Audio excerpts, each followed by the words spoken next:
ஐயா உங்கள்கிட்ட ஒரு கேள்வி கேட்கணும். பாடம் முடிஞ்ச பிறகு நீங்கள் குறை சொல்லுவீங்க, நான் கேட்க வேணும். இப்பவுமே எல்லாருக்கும் வணக்கம் வணக்கம், அனைவருக்கும் வணக்கம் வணக்கம். வணக்கம் வணக்கம் வணக்கம். ஐயா. வணக்கம் வணக்கம் வணக்கம். இல்ல இப்பவுமே கேள்வி என்னன்னு சொல்லிருங்க, பதில வேணா முடியும் போது இல்ல சொல்றேன். ஆரம்பத்துல கேள்வி கேட்டா கொப்பி அடிக்கிட்டு வர என்னண்டா ஐயா, ஆ, எல்லா சாமியார் கோயிலுக்கும் ம், அவைக்கு காவல் தெய்வம் வந்து வச்சிருக்கிறாங்க. சிவனுக்கு எருது, பிள்ளையாருக்கு எலி எலி, மற்ற ம், விஷ்ணுவுக்கு அந்த பறவை வடிசட்டு ம். அன்னப்பறவை. விஷ்ணுவுக்கு கருடன். கருடன் அப்படி எப்படி இருக்கல. ஆமா, அதே அவியல் தான் மோஸ்ட் பவர்ஃபுல் பீப்புள். அவைக்கே காவல் தெய்வம் தேவை. காவல் தெய்வம் இல்லையா, அவங்க வாகனங்கள் தானே. ஆனா சொல்றது காவல் தெய்வம் இல்ல, சொல்ற வயசுல அத நிக்கிறபடியா. அது சொல்லக்கூடாது காவல் அப்படியா? தெய்வம்னு. அது வந்து நீங்க வந்து காவல் தெய்வம் இந்த ஐயனாரு, முனிசாமி, அது அந்த காவல் மாதிரி தெய்வம் இந்த ஊருக்கு. காவல் தெய்வம் யாது. இது அதுவே வந்து நம்ம புராணம் என்ன சொல்லுதுன்னா, முருகப்பெருமானுடைய சூரபத்மனை வெல்லுவதற்காக முருகப்பெருமான் சக்தி இடத்துல வேல் வாங்கும் போது சக்தியினுடைய வேர்வை துளிகள்ல இருந்து வீரர்கள் உருவானதாகவும், அந்த வீரர்கள் வந்து அங்க போனாங்க. போராட்டத்தை அங்க போய் போர் திருச்செந்தூர் நடந்தது. முடிஞ்ச உடனே அவங்கள பூரா அவங்க அந்த போருக்காக உதயமானவங்க தான். ஆனா சக்தி தேவி வந்து சாரி முருகப்பெருமான் வந்து, நீங்க பூமியிலேயே காவல் தெய்வங்களா இருங்க. ஒவ்வொரு ஊர் எல்லையிலையும் போய் ஐயனார் சுவாமி அப்படிதான் உருவானது. ஒவ்வொரு ஊர் கிராமப்புறங்கள்லையும் ஐயனார் உருவம் பெருசா கடாமீசையோட இது வச்சுக்கிட்டு நிற்கும். தமிழ்நாட்டுல எந்த ஊருக்கு போனாலும் ஒரு ஐயனார் கோயில் கண்டிப்பா இருக்கும். அதெல்லாம் முருகப்பெருமானோடு தேவ அசுர யுத்தம். அதுல தான் அந்த மாதிரி வந்து வாகனங்கள் வந்து ஒவ்வொரு வாகனத்துக்கும் வெவ்வேறு இது இருக்குது, வெவ்வேறு தத்துவங்கள் இருக்குது. நான் அதை ஒரு முறை விளக்குறேன். ஏற்கனவே நம்ம இதுக்கெல்லாம் விளக்கியிருக்கோம். எது மூஞ்சூருக்கு எதுக்காக பிள்ளையாருக்கு வாகனமா இருக்குது, காளை எதுக்காக சிவபெருமானுக்கு வாகனமா இருக்குது அப்படிங்கிறத விளக்கி இருக்கிறோம்.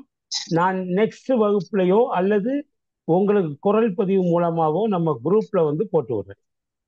ஒவ்வொரு வாகனத்துக்கும் ஒவ்வொரு இது இருக்கு, ஒரு அர்த்தங்கள் இருக்கு. அப்ப அந்த கான்செப்ட் ஆஃப் காவல் தெய்வமே சொல்றோம். வாகனங்கள்லயே ரொம்ப ஸ்லோவான வாகனம் யாருன்னா எருமை தான். எருமை. அது வந்து யாருக்கு? யமதர்மனுக்கு. ஏன்னா யமதர்மன் எப்பயுமே வந்து கொஞ்சம் லேட்டா வரணுங்கிறதுக்காக தான் யமனுக்கு அந்த ஸ்லோவான வாகனத்தை கொடுத்தாங்க. காப்பாத்த போற முருகன் மயில்ல பறந்து வருவார். ஆனா கொல்ல வரக்கூடியவன் இது. இத வந்து அருணகிரிநாதர் சொல்றாரு. கார் மாமிசை காலன்வரின், கார் மாமிசைனா காரணம் கருப்பு நிற எருமை. கார் மாமிசை காலன்வரின் கலப தேர்மாமிசை முருகன் வருவான்ங்கிறார். நீங்க வந்து முருகனை வணங்குனா யமன் காலை வாகனத்துல உங்களுக்கு பக்கத்துல வர்றதுக்குள்ள இவன் அதுக்கு முன்னால உங்களுக்கு அருள் செய்ய வந்துடுவான் அப்படின்னு ஒரு இது இருக்கு. நல்லது நல்லது. அது நிறைய தத்துவங்கள் இருக்கு. இல்ல சும்மா ஒரு பகுதியா கேட்டது, பகுதியா இல்ல. I know I am making a mistake என்றாலும் I just want to ask. நம்ம சமயத்தை பொறுத்த மட்டும் ஐயா, ஒவ்வொரு சின்ன சின்ன விஷயத்துக்கு கூட ஒரு காரணம் இருக்கு. அதுல நமக்கு தெரிஞ்சதை சொல்றோம், தெரியாதது தேடுறோம். எல்லாம் தெரியுறது இல்ல. சரி, அந்த ஒரு நிமிஷம் ஷார்ட்ஸ்ல அதுதான் போடுறேன். நமக்கு தெரியறத நம்ம சொல்றோம், தெரியாத இப்ப இன்னைக்கு கூட நம்ம போட்டிருக்கோம். இப்ப எல்லா கோயிலையும் தெப்பக்குளம் இருக்குது. சிக்னிபிகன்ஸ் ஆஃப் தெப்பக்குளம் அப்படின்னா, ஆக்சுவலா ஒரு கோயில் கட்டணும்னா மண்ணு வேணும். அத கோயிலுக்கு முன்னால இருந்தோ பக்கத்துல இருந்தோ எடுப்பாங்க.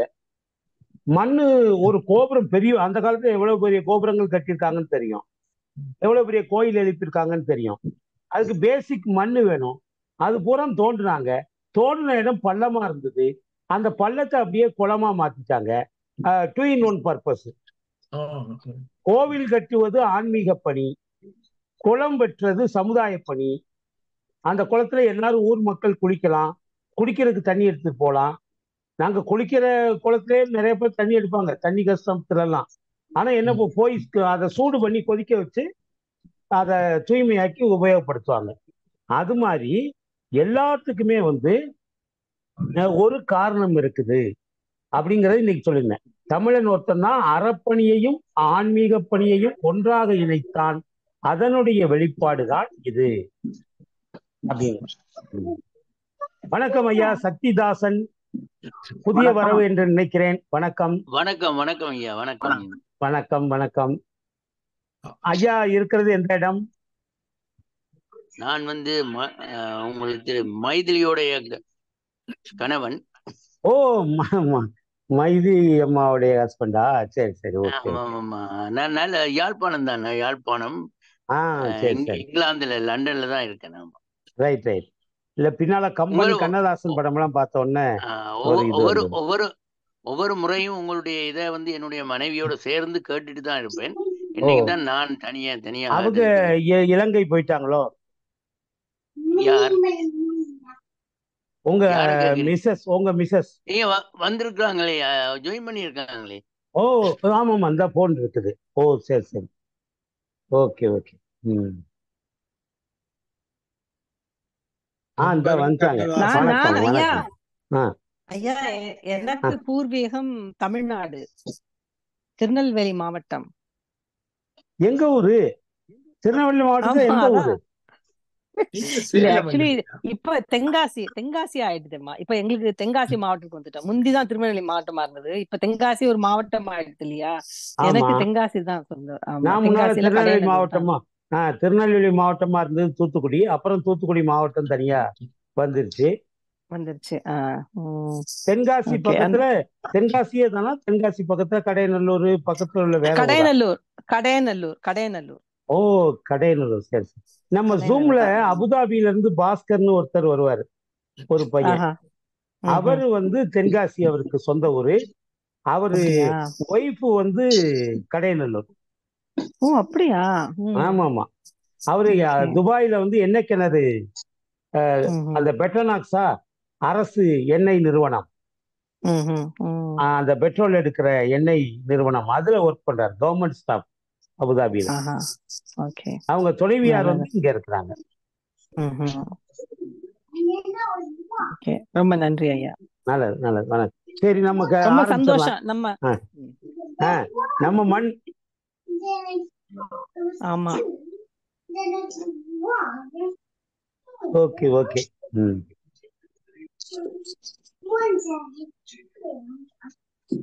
பின்னால ஏதோ ஒரு சவுண்டு. ஓகே ஐயா, டாக்டர் ஐயா ஆரம்பிச்சிருவோமா? வணக்கம் ஐயா.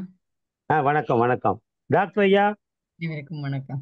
ஆமா, அவர் இல்ல பெரிய ஐயா, அந்த பெரிய ஐயா தான் சொல்றேன். நவரத்னம் ஐயா ஆரம்பிச்சிடலாமான்னு கேட்டேன். அவர் மியூட்ல இருக்காரு நினைக்கிறேன். Yes, he is muted. ஏன்னா பெரியவர் சொன்னா பெருமாள் சொன்ன மாதிரி.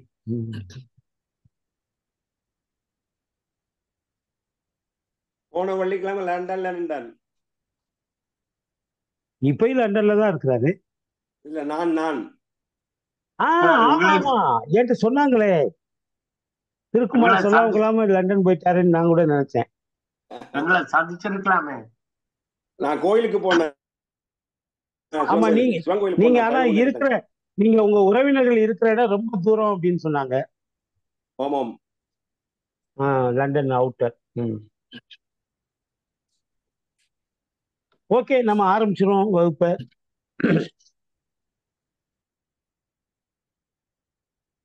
ஐந்து கரத்தனை யானை முகத்தனை இந்தி நிலம்பெறை போடு மயிற்றினை நந்தி மகந்தனை ஞான கொழுந்தினை பொந்தியில் வைத்தடி போற்றுகின்றேனே. உலகலாம் உணர்ந்து ஓதற்கரியவன் நிலவுலாவியன் நீர்மடிவேணியன் அழகில் ஜோதியன் அம்பலத்தாடுவான் மல சிலம்படி வாழ்த்தி வணங்குவான்.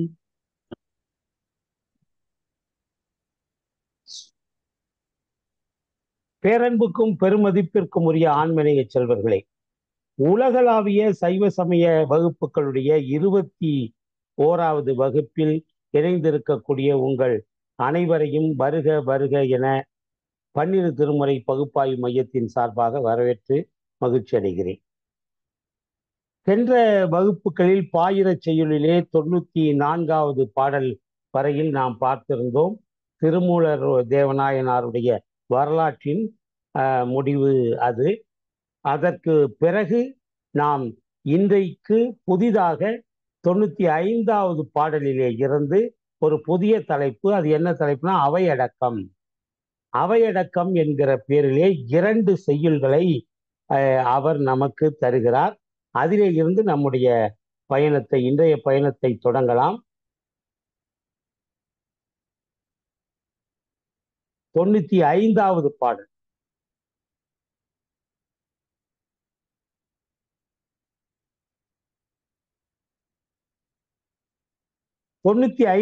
பாடல் இது 6வது பகுதியாக இருக்கிறது. முதல் பகுதி கடவுள் வாழ்த்தாக இருந்தது, 2வது பகுதி வேதங்களின் சிறப்பாக இருந்தது, 3வது பகுதி ஆகமங்களின் சிறப்பாக இருந்தது, 4வது பகுதி திருமூலருடைய வரலாறுக்கு முன்னால ஒரு பகுதி இருந்தது. அது என்னன்னு டக்குன்னு நினைவுக்கு வரல, உங்களுக்கு ஏற்கனவே நடத்தியிருக்கோம். 5வது பகுதி தான் திருமூலருடைய வரலாறு.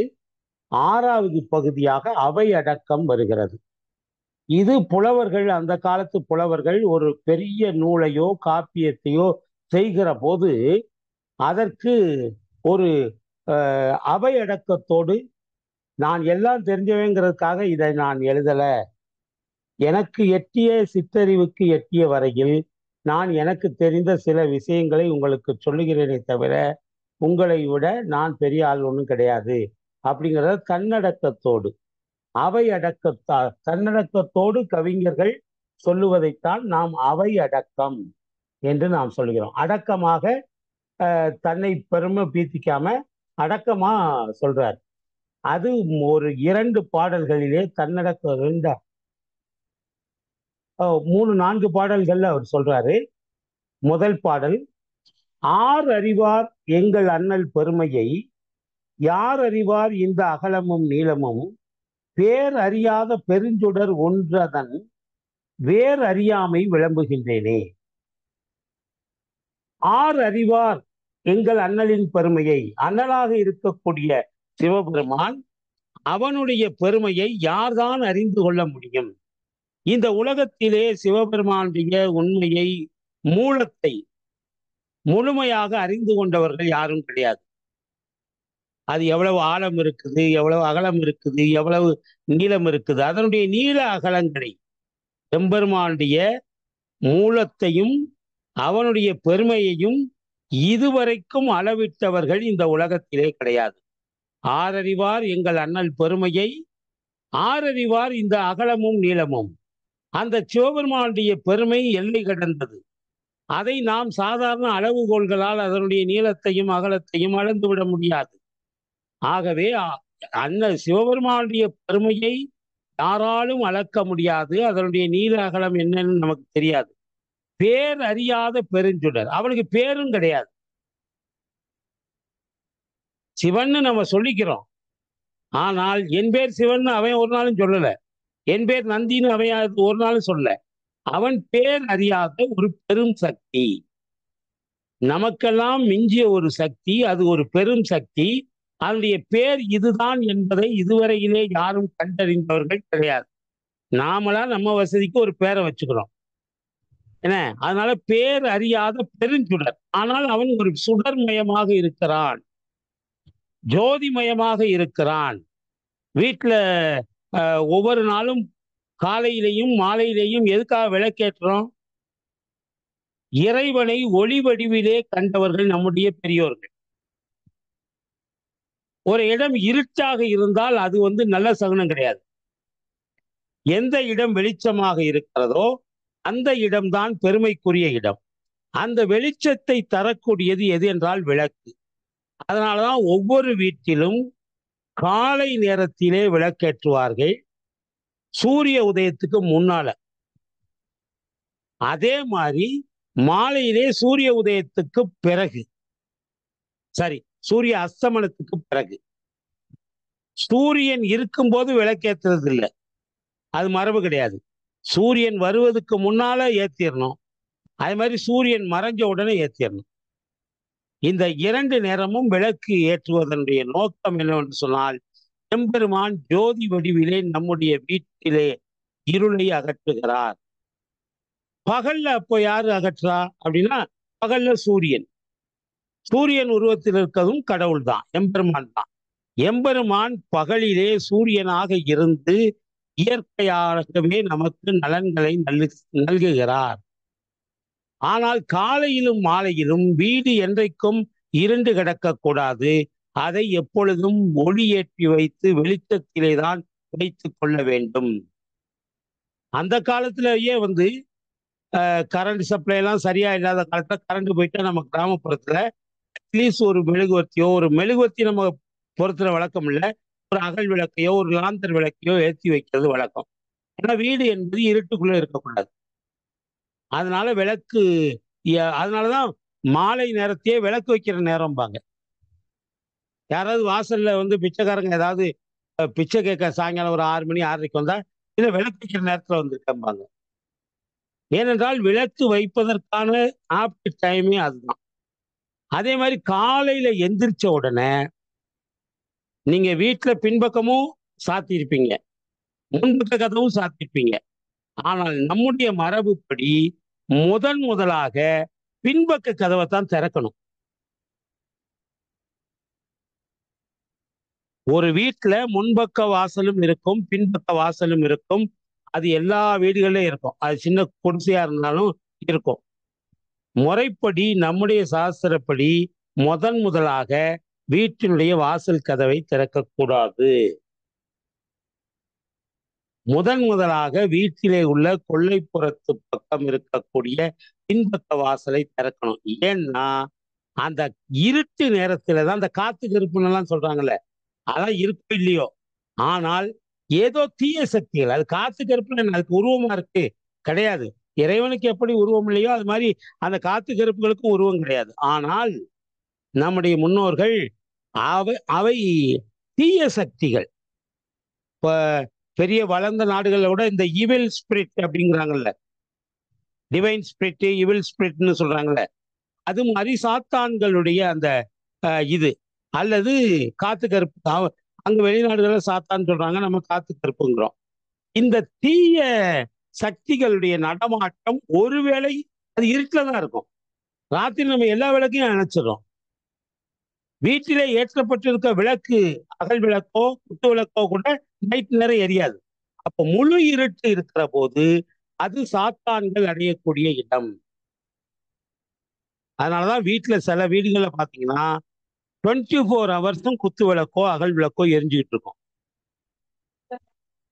பூஜை அறையிலே எப்பொழுதும் விளக்கு எரிந்து கொண்டே இருக்கும். ஏனென்றால் வீடு என்பது முழு இருட்டிலே இருக்கக்கூடாது.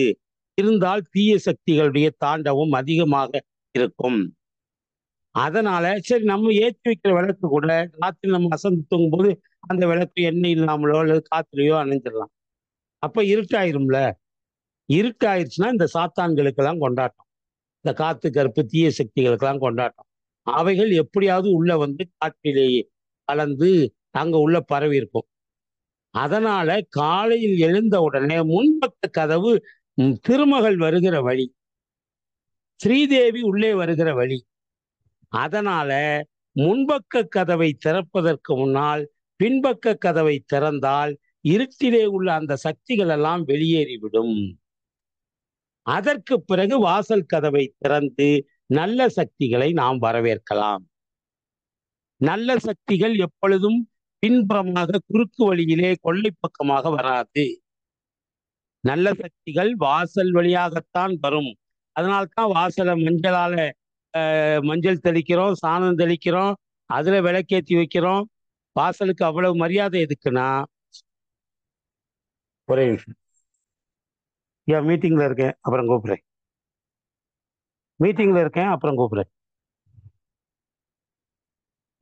அப்ப நல்ல வழிகள் வர்றதுனாலதான் ஏதாவது மங்களமான நிகழ்வுகளுக்கு வாசல்ல தான் மரம் கட்டுறோம், வாழை மரம் கட்டுறோம்.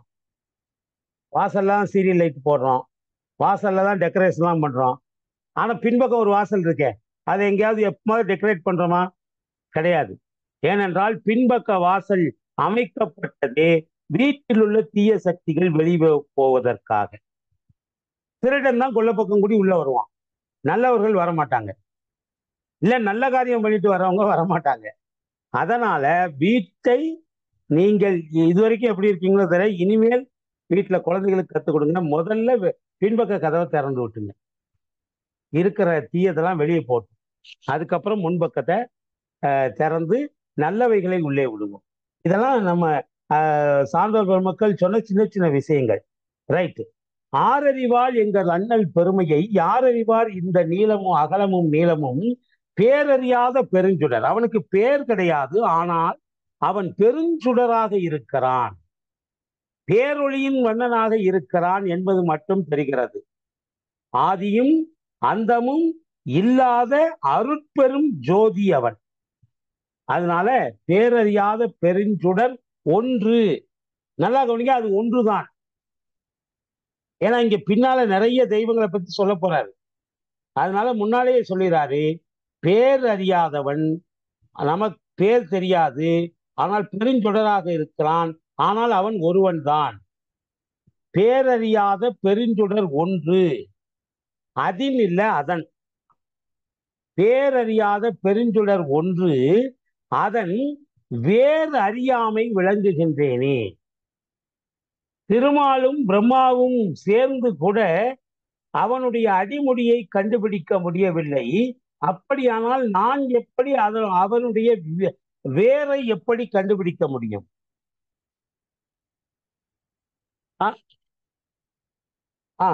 ஒரு நிமிஷம். சீஜா, அருண், அருண், தண்ணி தண்ணி. அடிமுடியை யாராலும் தேடி கண்டுபிடிக்க முடியவில்லை. அப்படியானால் அவனுடைய வேரை நான் எப்படி அறிய முடியும்? ஆகவே அவனின் வேரை என்னால் கண்டுபிடிக்க முடியவில்லை. அவன் வேர் அறியாமை விளம்புகின்றேனே. அவனுடைய நீராகலம் தெரியாது, அவனுடைய அருளினுடைய பரப்பளவு தெரியாது, அவனுடைய ஆழம் தெரியாது, அவனுடைய ரூட் மூல வேர் எங்க இருக்குன்னு எனக்கு தெரியாது.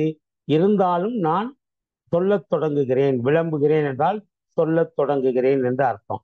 மூலத்தை அறிய மாட்டேன். ஏகமாய் சத்தாய் சித்தாய் ஆனந்தமாய் உலகம் முழுவதும் தோன்றவும் ஒடுங்கவும் நிலக்களமாக இருக்கக்கூடிய கடவுளின் பெருமையையும் நீளத்தையும் அகலத்தையும் பரப்பளவையும் யார் அறிய வல்லார்? தனக்கென ஒரு நாமமும் கிடையாது, தனக்கென ஒரு ரூபமும் கிடையாது, தனக்கென ஒரு பேரும் கிடையாது, தனக்கென ஒரு வடிவமும் கிடையாது. இல்லாத அந்த பெருஞ்சுடரின் அடியையும் முடியையும் யார் அறிக வல்லார்? இருந்தாலும் எனக்கு அதை சொல்ல வேண்டும் என்கிற ஆசையினால் நான் சொல்ல வந்திருக்கிறேன். பாட வல்லார் நெறி பாட அறிகிறேன். சில பேர் இறைவனை பாடி துதி செய்வார்கள். நிறைய இசை கலைஞர்கள் இருக்கிறார்கள் தமிழ்நாட்டிலும் ஈழத்திலும் உலகம் முழுக்கவும் ஏராளமான இசை கலைஞர்கள் இருக்கிறார்கள். அவர்கள் முறையோடு ராகத்தோடு இறைவனை பாடி போற்றுகிறார்கள். ஆனால் எனக்கு அந்த இசை ஞானம் கிடையாது, என்னால் பாடியும் துதிக்க முடியாது. பாட வல்லார் நெறினா வழி, பாட வல்லவர்களுடைய வழி எனக்கு தெரியாது, ஏன்னா எனக்கு பாட்டு வராது. ஆட வல்லார் நெறி ஆடகில்லேன். நிறைய பேர் நாட்டியாஞ்சலி அப்படின்னு திருவாரூர்ல சிதம்பரத்துல ஒவ்வொரு வருடமும் நடத்துறாங்க. நாட்டியத்தின் மூலமாக இறைவனுடைய பாடல்களை அபிநயித்து அங்க அஞ்சலி செலுத்துவார்கள். எனக்கு ஆடவும் தெரியாது, எனக்கு பாடுகிற வல்லமையும் கிடையாது, எனக்கு ஆடுகிற வல்லமையும் நான் அறிய மாட்டேன். நாட வல்லார் நெறி நாடுகிறேன். சரி, இறைவனை நாடி எத்தனையோ பேர் எத்தனையோ தவங்கள் செய்திருக்கிறாங்களே, அதுலயாவது எனக்கு அனுபவம் உண்டா, பரிச்சயம் உண்டானா கிடையாது. வந்த மறுநாளே என்னைய மூலன் உடம்புக்குள்ள போய் யோகி ஆயிட்டேன். அதனால எனக்கு நாடுகின்ற இறைவா உன்னை நாடுகின்ற நெறியும் எனக்கு தெரியாது. உன்னை தேட வல்லவர்கள் நெறி தேடுகிறேனே. உன்னை தேடுகின்ற நெறியும் தெரியாது, உன்னை நாடுகின்ற நெறியும் தெரியாது, உன்னை பாடுகின்ற நெறியும் தெரியாது, உன்னை போற்றி ஆடுகிற நெறியும் எனக்கு தெரியாது. ஆனால் நான் ஞான நெறி பற்றி நின்று எனக்கு தெரிந்தவரை இங்கே நான் இந்த எனக்கு தெரிந்த உண்மைகளை உனக்கு இந்த உலகத்துக்கு சொல்லுவதற்காக வந்திருக்கிறேன். மன்னிய வாய்மொழியாலும் மதித்தவர் இன்னிசை உள்ளே எழுகின்ற ஈசனை. மன்னிய என்றால் நிலை பெற்ற, நிலை பெற்ற வாய்மொழி. மன்னியனா நிலை பெற்ற அவர்கள். நிலை பெற்றவர்கள் யாருன்னா ஞானிகள் தான். அவர்களுக்கு தொடக்கம் உண்டு, ஆனால் முடிவு கிடையாது. முடிவு அவர்கள் எப்பொழுது விரும்புகிறார்களோ அப்பொழுதுதான் முடிவு அவர்களுக்கு வரும். அதற்கு முன்னால் அவர்களுக்கு முடிவு தெரியாது. ஞானிகள் இந்த உலகுக்கு தாங்கள் வந்த நோக்கம் என்ன என்று அவர்களுக்கு தெரியும். அந்த நோக்கம் நிறைவேறிய உடனே அவர்கள் இயற்கையாக மரணம் அடைய மாட்டார்கள். செல்லப்பா சுவாமிகளோ யாகூர் சுவாமிகளோ இங்க இருந்த ரமண மகரிஷியோ இங்க இருந்த விவேகானந்தோ இவர்கள் எல்லாம் இயற்கையாக மரணம் அடையவில்லை. ஏனென்றால் மரணம் அவர்களை அண்டாது, பயப்படும். மரணம் பக்கத்தில் வருவதற்கு பயப்படும். அதனாலதான் அப்பர் சுவாமிகள் நமனை அஞ்சோம், நாமார்க்கும் குடியெல்லோம் நமனை அஞ்சோம். டேய், நான் சொல்ற வரைக்கும் என் உயிர் என்னை விட்டு போகாது, நான் எதுக்கு உனக்கு பயப்படணும் என்று யமனை பார்த்து கேட்டார். என்ன அப்போ நாமார்க்கும் கொடியெல்லோம் நமனை அஞ்சோம் அப்படின்னா அந்த யமனால் கூட நம்மை எதுவும் செய்ய முடியாது என்கின்ற அந்த வைராக்கிய உணர்வு. அப்போ இவரு ஒரே நிமிஷம்.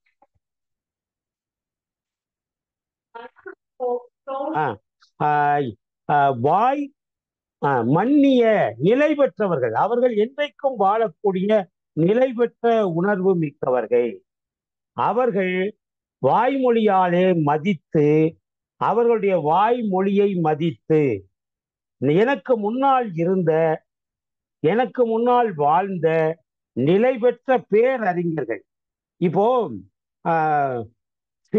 இங்க சமாதி நிலை என்று நாம சொல்றோம், ஜீவ சமாதி நிலை என்று நாம சொல்லுகிறோமே, அது இந்த சித்தர்களுடைய நிலை.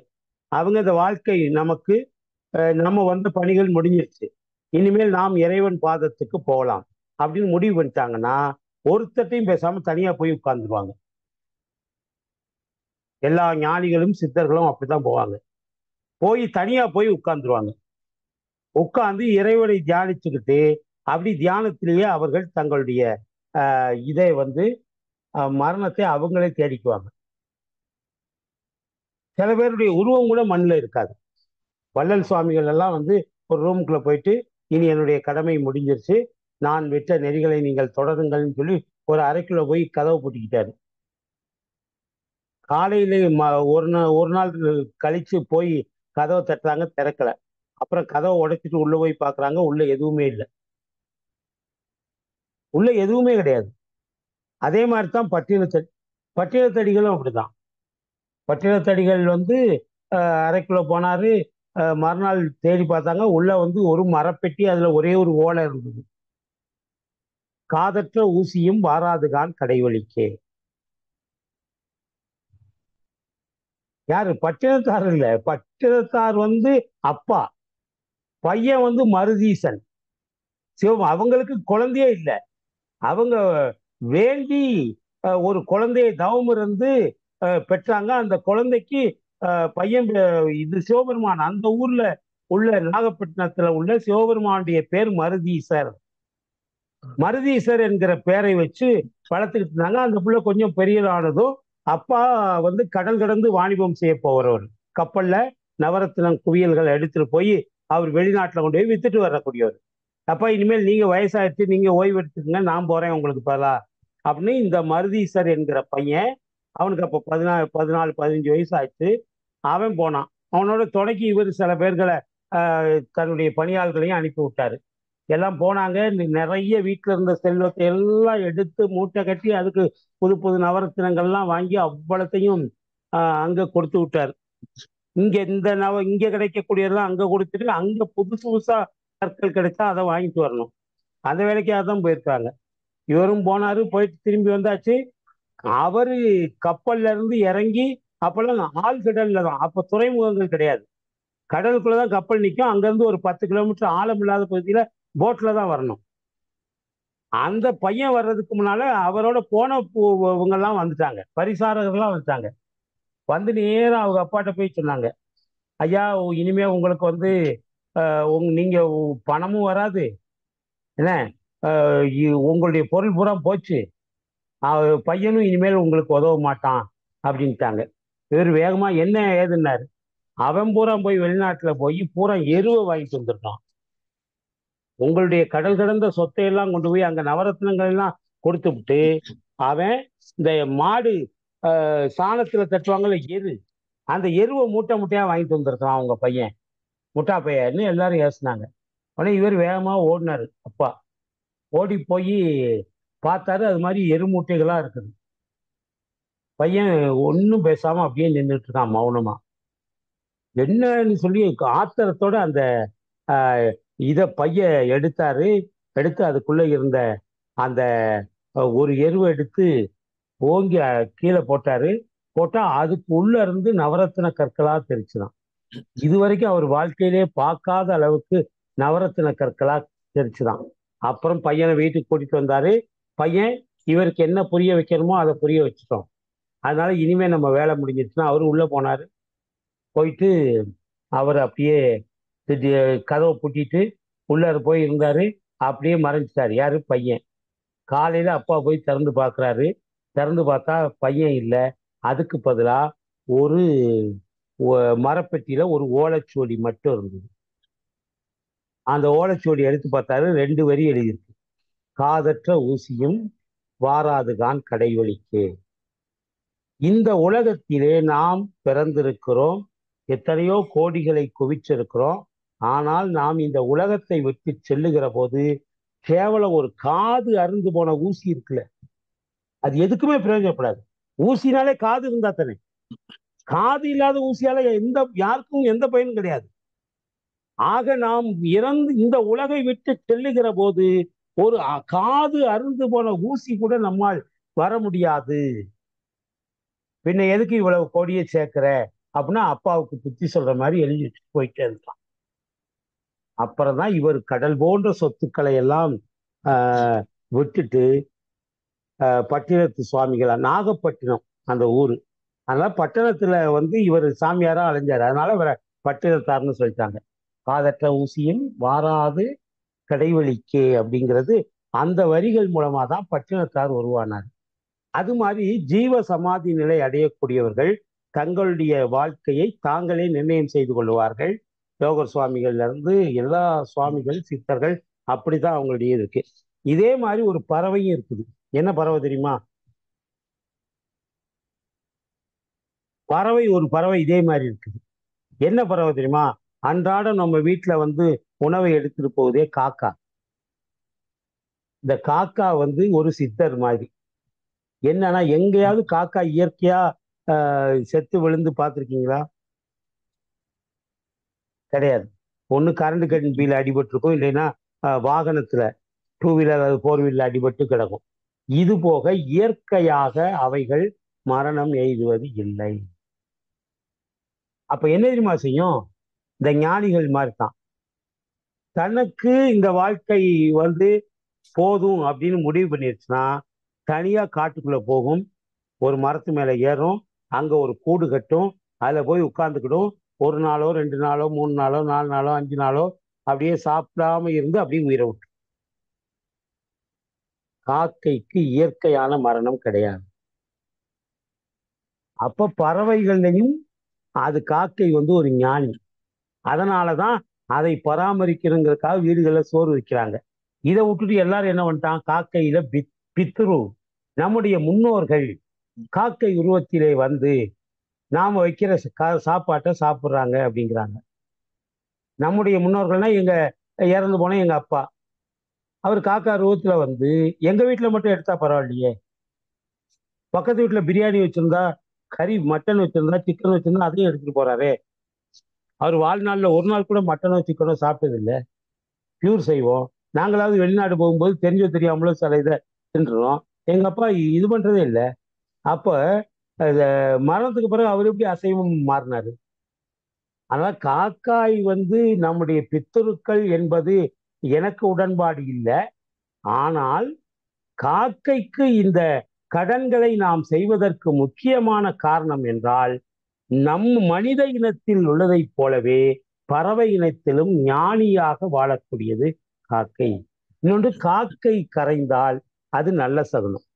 வீட்டுக்கு விருந்து வருகிறது. விருந்து என்ற சொல்லுக்கு என்ன அர்த்தம் தெரியுமா? புதுமை என்று அர்த்தம். விருந்து என்ற சொல்லுக்கு புதுமை என்று அர்த்தம். வீட்டுக்கு விருந்தாளி வர்றத விருந்துன்னு ஏன் சொல்றோம்னா, புதியவர்கள் வர்றாங்க. நார்மலா அந்த வீட்டுல 3 பேர் 4 பேர் இருக்கிறோம்னா, புதுசா யாராவது மாமன், மச்சான், பங்காளி யாராவது உள்ள வந்தா அவர்களை விருந்துன்னு சொல்றோம். ஆக்சுவலா விருந்து என்ற வார்த்தைக்கு தமிழிலே புதுமை என்றுதான் அர்த்தம்.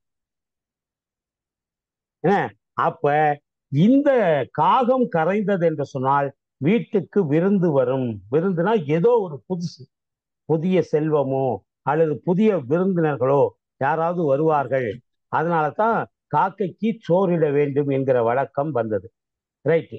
அப்ப வாய்மொழியாலும் மன்னியனா நிலை பெற்ற, அதுக்காக சொல்ல வந்தேன். ஞானிகள் என்ன நிலை பெற்ற அவர்கள், அவர் தவசீலர்கள், அவர்களுடைய வாய்மொழியாலும் மதித்தவர் இன்னிசை உள்ளே எழுகின்ற ஈசனை. அந்த நிலை பெற்ற ஞானிகள் அவர்களெல்லாம் வாய் நிறைய சொல்லுகிற மந்திரங்கள். மந்திரங்கள் என்னன்னா வேத மந்திரங்கள். அந்த வேத மந்திரங்களை மதித்து அதிலே இன்னிசையையும் செலுத்தி இன்னிசை உள்ளே எழுகின்ற ஈசனை. நல்ல பாட தெரிஞ்சவங்க அந்த வேத மந்திரங்களை இசையோடு பாடுகிறார்கள். அந்த இசைக்குள்ளே இறைவன் வருகிறான். அதனாலதான் பாட்டுல எனக்கு அந்த பாடுற வழியும் தெரியலையே. வேதங்களை பாட வேண்டிய ராகத்திலே பாடுகிற போது அதற்குள்ளே ஈசன் எழுகிறான். மன்னிய வாய்மொழியாலும் மதித்தவர் இன்னிசை உள்ளே எழுகின்ற ஈசனை பின்னை உலகம் படைத்த பிரம்மனும். இந்த ஈசனை நாம மட்டுமில்ல, பின்னால் இந்த உலகத்தை படைக்கிற வேலையை செய்யக்கூடிய பிரம்மாவும் உண்ணும் அவனை உணரலும் ஆமே. அவன் வேதத்துக்கு அதிபதி யாருன்னா பிரம்மாதான். ஆனால் அந்த வேத சொரூபத்துக்குள்ளே இருக்க மந்திர ஓசையாக ஒளியாக இருக்கக்கூடிய அந்த மந்திர ஒளியை அவனால் கூட அறிய இயலாது. அதனால்தான் சுந்தரமூர்த்தி சுவாமிகள் சொன்னாரு, ஓசை ஒளியலாம் ஆனாய் நீயே. ஓசை என்பது நாதம். ஓசை என்பது நம்ம ஏற்கனவே சொல்லி பல இடத்துல பார்த்திருக்கோம். ஓசை என்பது நாதம். இந்த ஓசை இவர் பிரம்மாவை வேதத்திலே இருந்து எழுகிற அந்த இன்னிசை ஓசையை அவர்களால் கேட்க முடிகிறதே தவிர அந்த இன்னிசைக்குள்ளே இருக்கக்கூடிய இறைவனை அவர்களால் உணர முடியவில்லை. அதனால இன்னிசை உள்ளே எழுகின்ற ஈசனை பின்னை உலகம் படைத்த பிரம்மனும், உலகத்தை படைக்கக்கூடிய கடவுளாக இருக்கின்ற பிரம்மனும் உண்ணும் அவனை உணரலும் ஆமே. அந்த வேதத்தின் சுரத்திலே எழுகின்ற அந்த இறைவனை உணர வேண்டும் என்று சொன்னால் நமக்கு அந்த நாதத்தின் உள்ளே இறைவனை உணர்கிற சக்தி வேண்டும், ஆற்றல் வேண்டும். அப்படி இருந்தாலொழிய இறைவனை நாம் உணர முடியாது.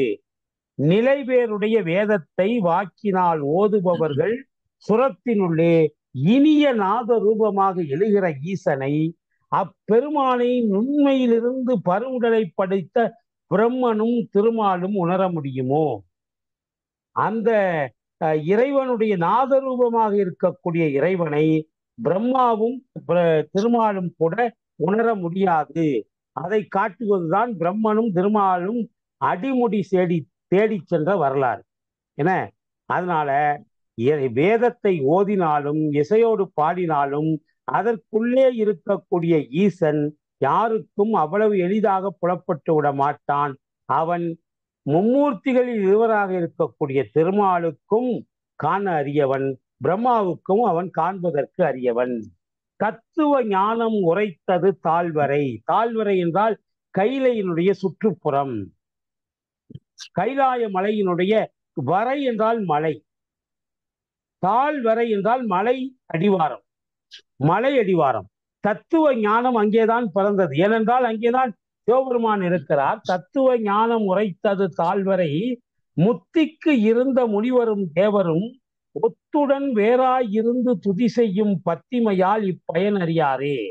அந்த கைலாயத்திலே இறைவனுடைய அந்த தாழ்வரையிலே, கைலாயமலையினுடைய அடிவாரத்திலே இறைவனோடு இருக்கக்கூடிய பேறு பெற்ற முனிவர்களும் யோகிகளும் அவர்களாவது இறைவனை அறிந்திருக்கிறார்களா என்றால் அவர்களும் இறைவனை அறியவில்லை.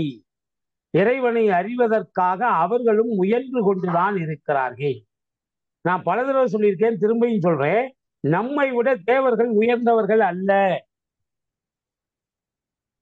நான் 8வது மாடியில இருக்கிறேன், இன்னொருத்தர் 80வது மாடியில இருக்கிறாரு. என்னை விட மேல ஒரு இடத்துல இருக்கிறதுனால அவர் என்னை விட மேலானவரா என்றால் ஒருபோதும் கிடையாது. நம்மை விட உயரமான ஒரு உலகத்துல அவங்க இருக்கிறாங்க. அந்த ஒரு தகுதி இருப்பதால் மட்டுமே என்னை விட தேவர்கள் உயர்ந்தவர்கள் என்பதை நான் ஒத்துக்கொள்ள மாட்டேன். நான் மட்டுமல்ல, சைவமும் ஒத்துக்காது. அதை நாம தெளிவா தெரிஞ்சுக்கணும். ஏனென்றால் திருமூலர் அத்தனை பாட்டிலையும் தேவர்களாலும் எட்ட முடியாதவன், பிரம்மாவாலையும் எட்ட முடியாதவன், திருமாலாலும் எட்ட முடியாதவன் என்று மாறி மாறி சொல்லுவதற்கு காரணமே அதுதான். ஏனென்றால் நம்மை விட அவர்கள் எந்த விதத்திலும் உயர்ந்தவர்கள் அல்ல. நாம் நினைத்தால் இறைவனை அடைய முடியும். நம்முடைய அடியார்கள் அடைந்திருக்கிறார்கள். நீங்க 63 நாயன்மார்களுக்கும் வந்து அருள் கொடுத்திருக்கிறானே எம்பெருமான். யாராவது தேவர்களுக்கு அப்படி போய் அருள் கொடுத்தாலும் கதை இருக்கா? கிடையாது. தேவர்கள் வந்து விஷ்ணுட்ட, மகாவிஷ்ணுட்டு தான் எதுனாலும் முறையிடுவாங்க. மகாவிஷ்ணு தான் சிவன் கொண்டு போவார் அந்த பிரச்சனைய. இப்ப தேவர்கள் வந்து ரொம்ப துன்பப்படுறாங்க, ஒரு சிவபெருமான் தான் காப்பாற்றுங்கிற நிலை வரும்போது கூட சிவபெருமான் தான் வரவில்லை, தனக்கு பதிலாக முருகப்பெருமானை படைத்து அனுப்பினார்.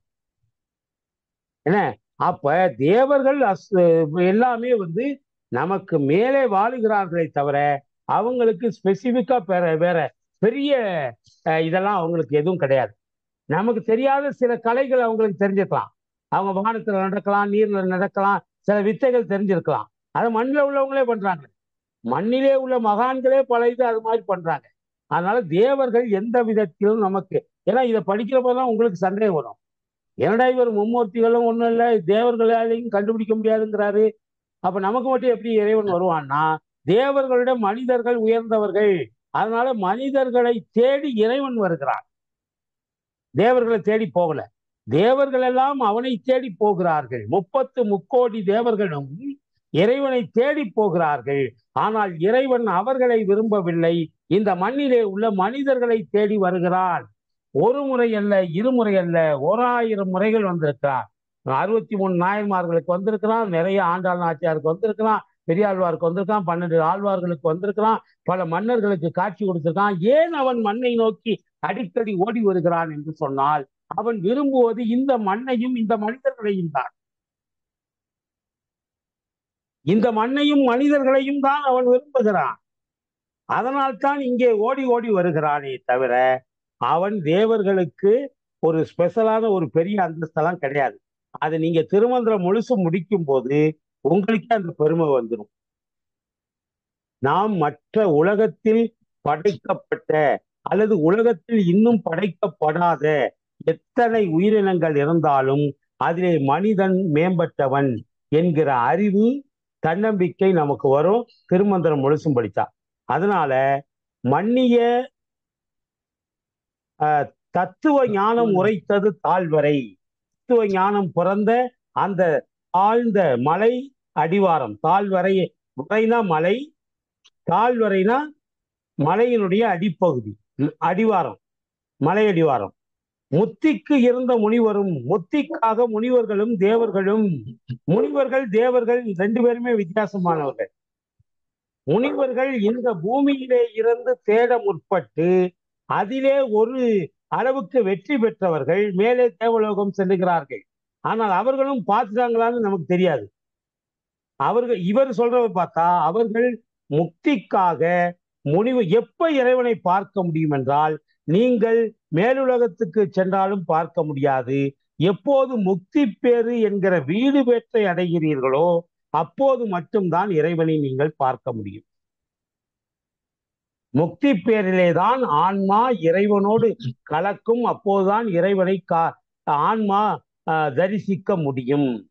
இப்ப மேல போன முனிவர்களும் அங்க இருக்கிற தேவர்களும் முக்தி பேருக்கு வழியை தேடி அலைந்து கொண்டிருக்கிறார்கள். ஏனென்றால் முக்தி கிடைத்தால் ஒழிய இறைவனை நாம் தரிசிக்க முடியாது, இறைவனோடு கலக்க முடியாது. அப்படிங்கிறதுனால தத்துவ ஞானம் உரைத்தது தாழ்வரை முக்திக்கு இருந்த முனிவரும் தேவரும் ஒத்துடன் வேறாயிருந்து துதி செய்யும் பத்திமையால் இப்பயன் அறியாரே. அவர்களெல்லாம் ஒன்றாக இருக்கிறார்கள், அல்லது தனித்தனி கூட்டமாகவும் இருக்கிறாங்க, துதி செய்கிறார்கள், பக்தி செலுத்துகிறார்கள். ஆனால் அதனுடைய பயனை இதுவரையில் அவர்கள் அடைய முடியாமல் இருக்கிறார்கள். அதற்கு என்ன காரணம் என்று கேட்டால், அவர்களிடத்திலே இருக்கக்கூடிய மூன்று மாயைகளிலே அகங்காரம் என்கிற மாயை அவர்களிடத்திலே இருக்கிறது. நாம் அடுத்தவர்களை விட மேம்பட்டவர்கள் என்கின்ற எண்ணம் முனிவர்களிடத்திலேயும் தேவர்களிடத்திலேயும் இருக்கிறது. அந்த அகங்காரம் இருக்கிற காரணத்தினால் அவர்கள் கண்ணுக்கு ஆண்டவன் தெரிய மாட்டேன் என்கிறான். அகங்காரம் அழிகிற வரையிலே அவர்கள் ஆண்டவனை தரிசிக்க முடியாது என்பதை இந்த பாட்டிலே சொல்றார். தத்துவ ஞானம் உரைத்தது தாழ்வரை முத்திக்கு இருந்த முனிவரும் தேவரும் ஒத்துடன் வேறாயிருந்து துதி செய்யும் பத்திமையால் இப்பயன் அறியாரே. இதோட இந்த 1, 2, 3, 4 பாட்டும் அவை அடக்கம். என்ன இதுல என்ன அவை அடக்கம் வருதுன்னா, தேவர்களும் மேலோகத்தில் உள்ளவங்க முனிவர்கள் யாருமே அதை அறிய மாட்டாங்க. இருந்தாலும் நான் ஒரு சிலவற்றை உங்களுக்கு அறிவிப்பதற்காக வந்திருக்கிறேன். நானும் பெரிய ஆள் கிடையாது. சிலவற்றை ஆராய்ந்து சொல் தேடி என் ஆன்மாவின் தாபத்தை இந்த உலகிற்கு சொல்ல விளைகின்றேன். சொல்லுகிற ஆசையால் வந்திருக்கிறேன். ராமாயணத்தை கம்பர் எழுத அமருகிற போது இந்த அவையடக்கம் செய்யுள் போடுறார். என்னன்னா, ஆசை பற்றி அறையலுற்றேன் மற்ற இக்காசில் கொற்றத்து ராமன் கதையரோ. ராமனுடைய கதையை சொல்ற அளவுக்கு நான் பெரிய ஆள் கிடையாது. ஓசை பெற்று ஒரு ஓமையை பாருங்க. ஓசை பெற்று உயர் பார்க்கடல் முற்றும் ஒரு பூசை நக்கு புக்கன ஆசை பற்றி அறையலுற்றேன் மற்ற இக்காசில் கொற்றத்து ராமன் கதையரே. ஓசை எழுப்புகிற கடல் இருக்குல்ல, அந்த ஒட்டுமொத்த கடலையும் ஒரு பூனை போய் குடிக்க முடியுமா? ஒரு சின்ன பூனை விரிந்து இந்த பூமியிலே 2/3 ஒரு பங்கு தான் உலகம் இருக்குது, மீதி 2 பங்குகள் கடல் தான் இருக்குது. இந்த கடலை பூரா ஒரு சின்ன பூனை போய் குடிச்சிட முடியுமா?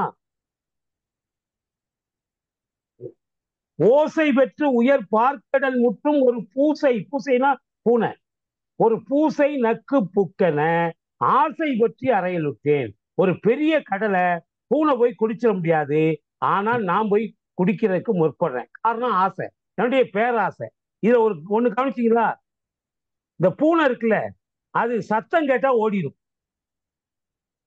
பூனைக்கு அது சத்தமில்லாம இரவு நேரங்கள்ல தான் போய் அங்கங்க போய் தேடும். அது காலே அதுக்கு ஏற்ற மாதிரி மெத்துன்னு தான் இருக்கும். அது எவ்வளவு ஓடினாலும் சத்தமே நமக்கு கேட்காது. மற்ற நாயோ வேற மிருகங்களோ ஓடினா நமக்கு சத்தம் கேட்கும்.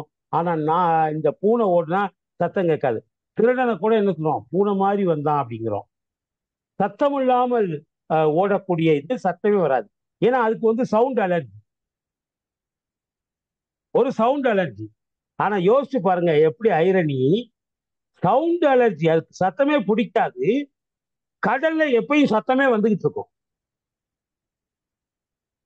சவுண்ட் அலர்ஜி உள்ள சத்தமே பிடிக்காத பூனை எப்பயுமே சத்தம் போட்டுக்கிட்டு இருக்க கடல்ல போய் அதை குடிக்க முடியுமா? அது மாதிரி நான் ராமனை பத்தி பேச போறேன், எவ்வளவு அறியாமை எனக்கு அப்படின்னு கம்பர் சொல்றார்.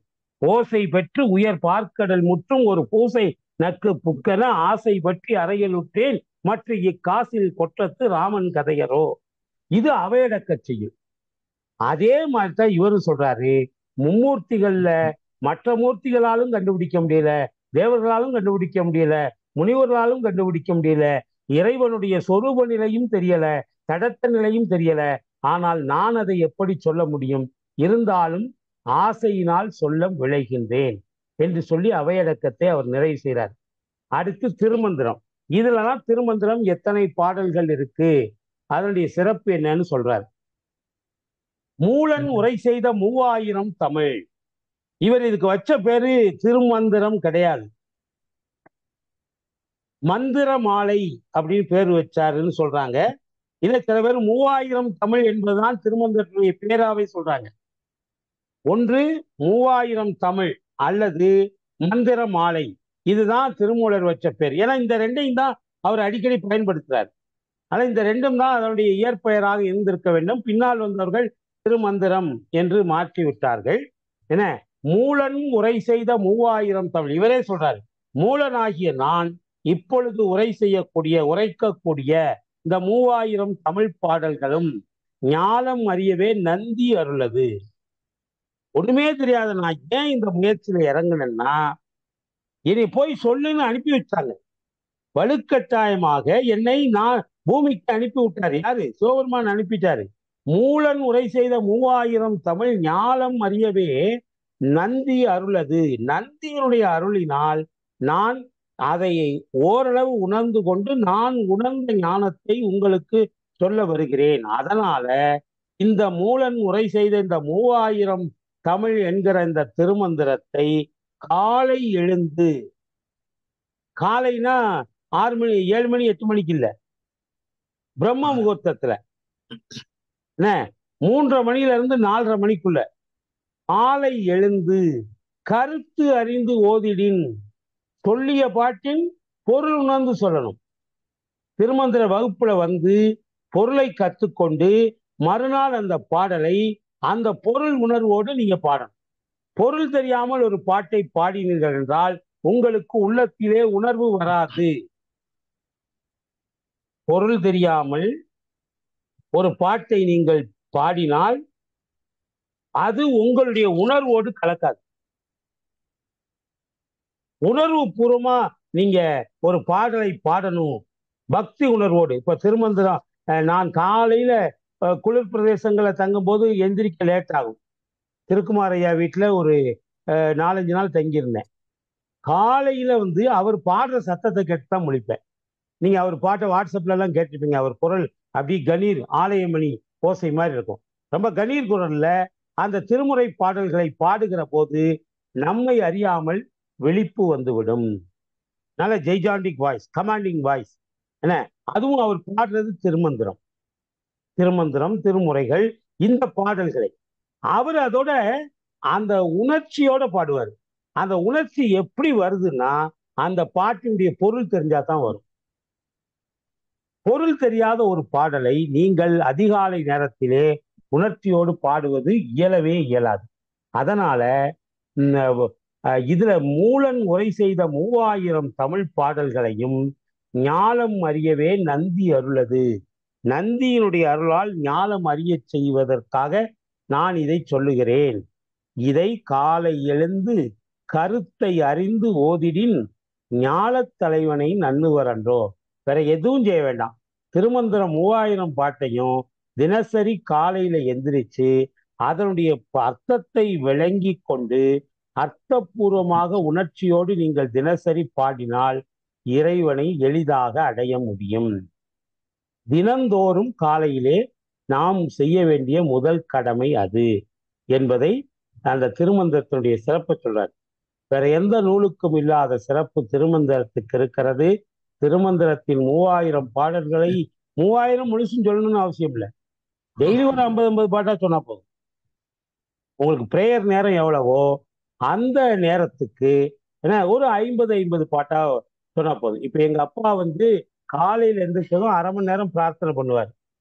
பிரார்த்தனை பண்ணும்போது 50 பாட்டு திருமுறை தான், வேற சினிமா பாட்டெல்லாம் படிக்க மாட்டார். திருமுறையில இருந்து 50 பாட்டை படிப்பார். உங்களுக்கு தெரியும், 12 திருமுறைகளும் சேர்த்து 18,500 பாடல்கள் நமக்கு கிடைச்சிருக்கிறது. 18,500 பாடல்கள் தான் நமக்கு கிடைச்சிருக்கு. இவர் என்ன பண்ணுவாரு, டெய்லி 50 பாட்டு, இன்னைக்கு 50 பாட்டு, நாளைக்கு வேற 50 பாட்டு, அதுக்கு அடுத்த நாள் வேற 50 பாட்டு, இப்படி 365 நாளும் படிச்சா 365 இன்ட்டு 50 18,500 பாட்டு வந்துடும்.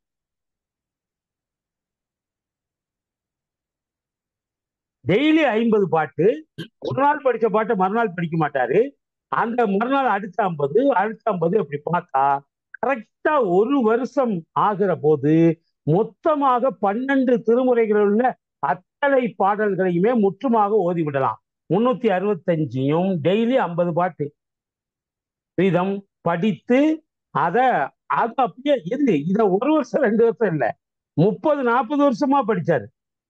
அதனால அது பூரா அப்படியே மனப்பாடம் ஆயிடும். நீங்க ஒரே பாட்டு திரும்ப திரும்ப, அதுவும் டெய்லி அதிகாலையில படிச்சாலே எந்த பாடலும் நம்ம மனசுல பதியும். அதிகாலை நேரத்திலே படிக்கிற போது அது நம்ம மனதிலே ஆழ பதியும். அதனால அவர் பிரேயருங்கிற பேர்ல அதைத்தான் செஞ்சார். அது மாதிரி திருமந்திர பாடலையும் 3000 பாட்டு தானே, டெய்லி 50 பாட்டு வச்சாலும் ஒரு மாதத்திலேயே நீங்க 1500 பாட்டு வந்துடும்ல.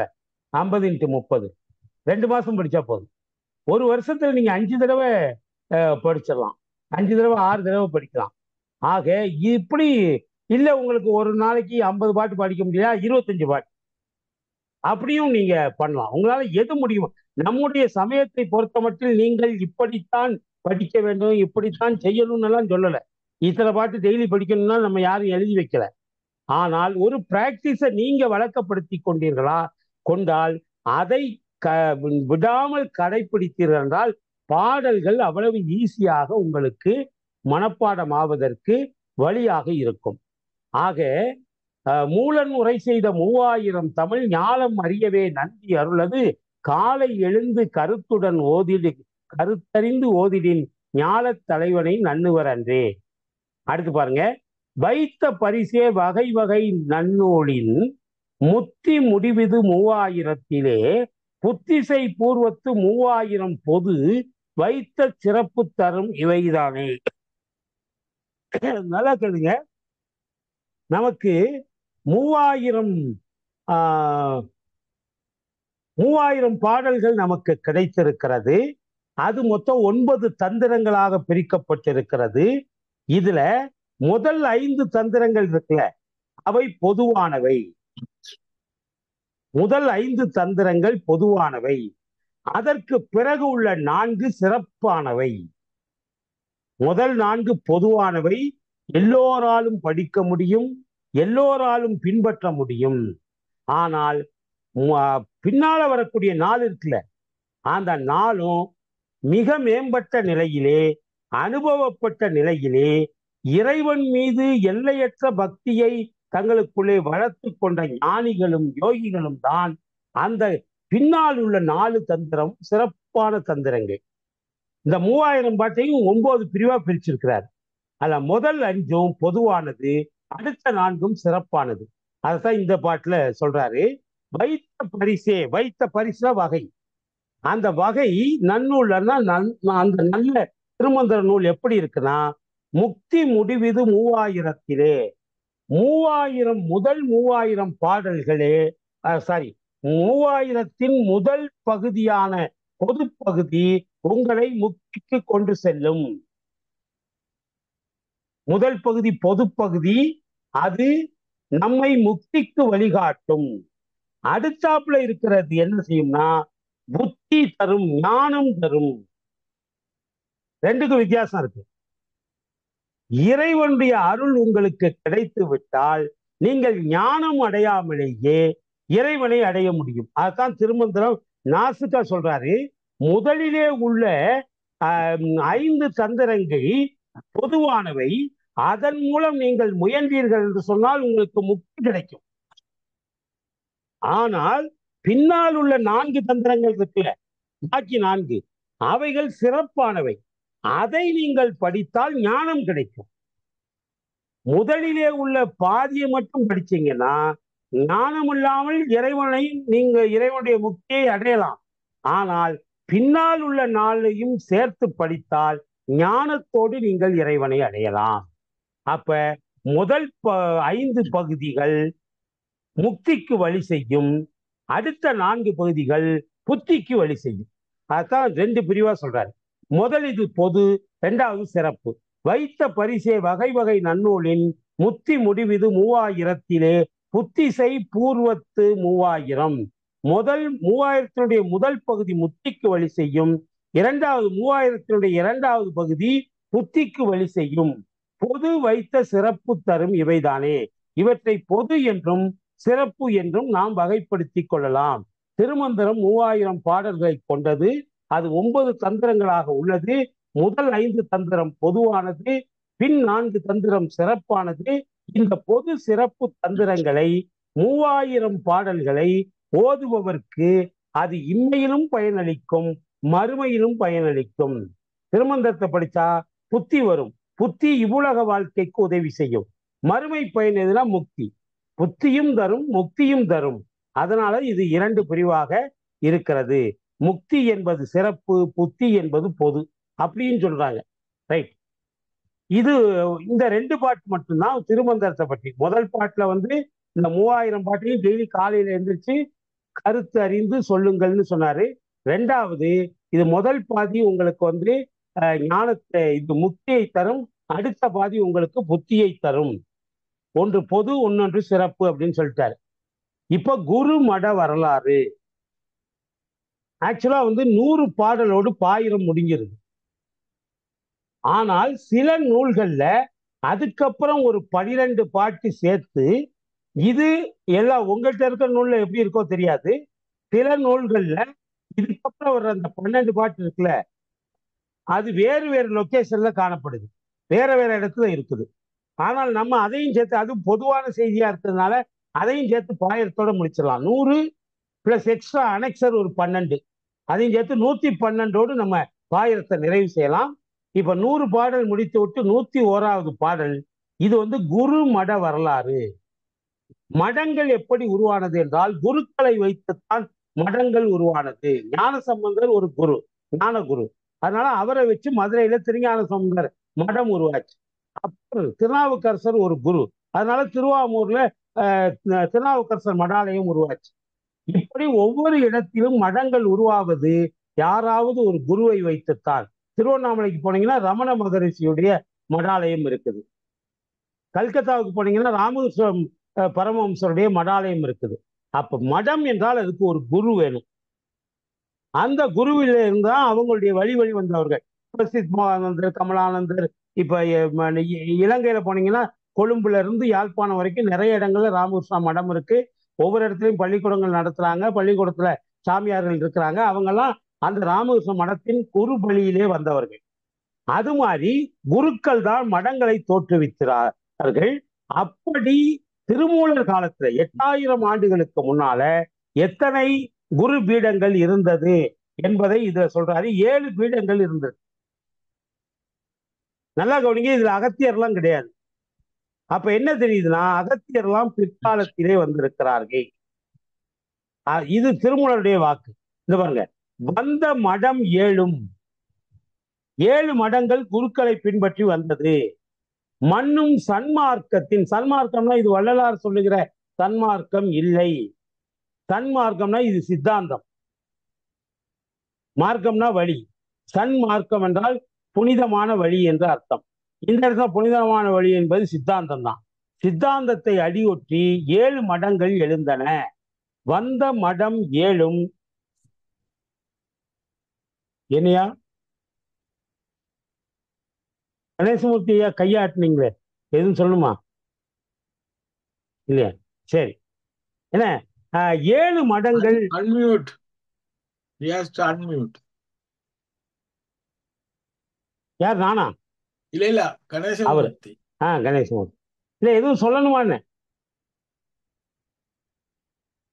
கையாட்டினாரா, அதனால பார்த்தேன். ரைட், நான் 2 சொல்லட்டா ஐயா? சொல்லுங்க. இந்த 99வது பாட்டுல மூல நுரை செய்த 3000 தமிழ் இப்பவே போடுறேன். ஆனா initial part of the book 3000 பாடம் செய்ய 3000 இயர்ஸ் வருஷம் போக போகுது. அவர் ஒரு வருஷம் என்றார். அப்ப அவருக்கு என்னன்னு தெரியும் 3000 பாட்டு தான் பாட போறாரு. நல்ல கேள்வி. நான் சொல்றேன் அதுக்கு. இப்போ இந்த பாட்டு வந்து ஞானம் பெற்ற பிறகு பாடின பாட்டு. ஞானம் வர்றதுக்கு முன்னால பாட முடியாது இல்ல. அவர் பாடின 3000 பாட்டுமே மூலனுடைய உடம்புக்குள்ளே போய் இறைஞானம் பெற்ற பிறகு அந்த திருவாவடுதுறையிலே உள்ள அரச மரத்துக்கு கீழே போய் உட்கார்ந்து இந்த 3000 பாட்டையும் பாடுறாரு. அப்ப 3000 பாட்டும் அவர் மனசுக்குள்ள இருக்குது. ஏன்னா ஞானத்துக்கு ஒவ்வொன்னு யோசிச்சு எழுத சொல்ல முடியாதுல்ல. அதான் 3000 பாட்டு மனதிலே இருக்குது. அதை அவர் சொல்லும் போது இப்ப நான் 3000 பாட்டு பாட போறேன், ஏன்னா அது அவருக்கு தெரியும்ல.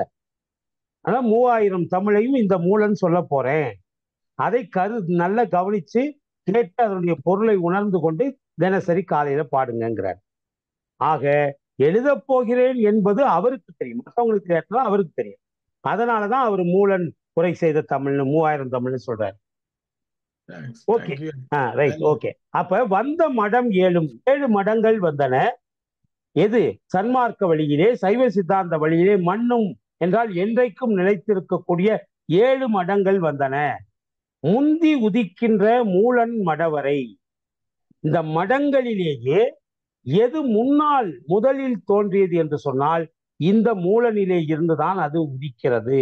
நல்லா கவனிச்சுங்க, திருமூலரிலே இருந்துதான் மடங்களுடைய வரலாறு தொடங்குகிறது. முந்தி உதிக்கின்ற மூலன் மடவரை. மூலனுடைய மடம் இருக்கிறதே, அந்த மடம் தான் முதலாவதாக தோன்ற போகிற மடம். இதையும் பிற்காலத்தில் நிகழ போறதை இப்ப சொல்றாரு. நான் இப்ப இந்த 3000 தமிழை சொல்லி முடிச்ச உடனே என்னை அடி ஒற்றி மடங்கள் தோன்றும். சைவ சித்தாந்தமே எங்கிருந்து பிறக்குதுன்னா திருமூலத்திலிருந்து தான் பிறக்குது. ஆகவே இந்த சித்தாந்த செந்நெறியை மக்களிடத்திலே பரப்புவதற்காக பின்னால் ஒரு பெரிய கூட்டம் வரப்போகுது. அவர்கள் 7 மடங்களாக பிரிந்து இதை கொண்டு செல்ல போகிறார்கள். தந்திரம் 9. இந்த 3000த்துல 9 தந்திரங்கள், சார்பு 3000, 9 தந்திரங்கள், 9 அத்தியாயங்கள், அதை சார்ந்திருக்கக்கூடிய 3000 பாடல்கள். இவைகளை சுந்தர ஆகம சொல் மொழிந்தானே. சுந்தர ஆகமம் என்றால், சுந்தர என்றால் அழகான என்று ஒரு பொருள். அழகான ஆகமங்களின் சொல்லாக இந்த மந்திரத்தை சொல்லுகிறேன் என்று ஒரு அர்த்தம். இன்னொன்று, அவருக்கு ஏற்கனவே திருமூலருக்கு ஒரிஜினல் நேம் சுந்தரநாதன் என்று ஒன்று இருப்பதாக பல நூல்களிலே காணப்படுகிறது. நம்மகிட்ட ஸ்ரீதரன் ஐயா இன்னைக்கு வரலன்னு நினைக்கிறேன். டாக்டர் ஸ்ரீதரன் எனக்கு அதை பற்றி ஒரு அரை மணி நேரம் போன்லையும் பேசினாரு ஒரு மாசத்துக்கு முன்னால. அவருடைய இயற்பெயர் சுந்தரன் என்பது பல இடங்கள்ல சொல்லப்படுது, சுந்தரநாதர் என்று சொல்லப்படுகிறது. அதுக்கு ஆதாரம் எல்லாம் காமிச்சாரு. திருமூலர் இந்த இடத்துல சுந்தர ஆகமம் அப்படின்னு சொல்றதுல சுந்தரனாகிய நான் சொல்லுகிற ஆகமம் என்று பொருள் சில பேர் எடுத்துக்கிட்டாங்க. அது உண்மையா என்னன்னு தெரியாது நமக்கு. ஆனால் சுந்தரநாதர் என்ற பெயரும் திருமூலருக்கு வழங்கப்பட்டிருப்பதாக பல இடங்களிலே செய்திகள் காணப்படுகிறது. ஆனால் திருமூலர் இந்த ஒரு இடத்திலே சுந்தர ஆகமும் சொல் மொழிந்தானே, சுந்தரனாகிய நான் இந்த ஆகமத்தின் சொற்களை சொல்ல போகிறேன் என்று ஒரு அர்த்தம். அல்லது சுந்தரம்னா அழகுன்னு அர்த்தம்.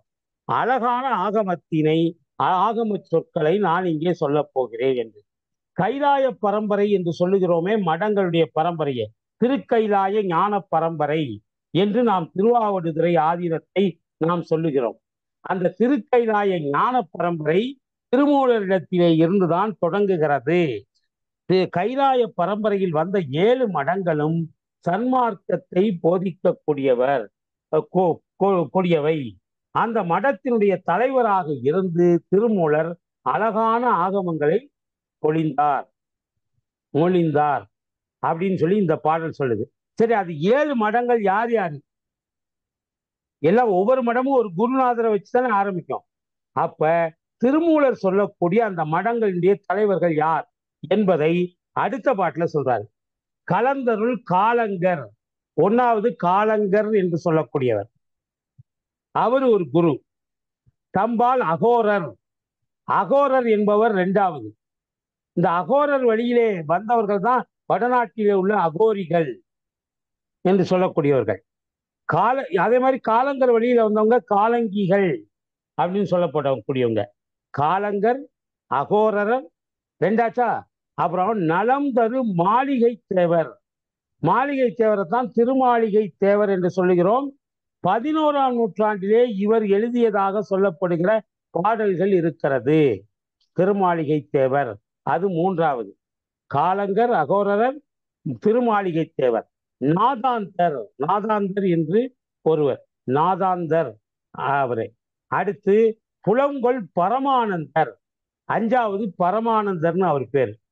அதுக்கு அடுத்தது போகர் என்று சொல்லக்கூடிய போக தேவர். போகர் பேர் இதுல வந்திருக்குது, போகர்.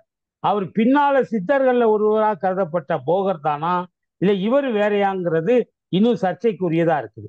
ஆனால் இங்க போகதேவர் என்று ஒரு பேரை சொல்றாரு. இது ஆறாவது. ஏழாவதாக திருமூலர். ஆக மடங்கள் 7.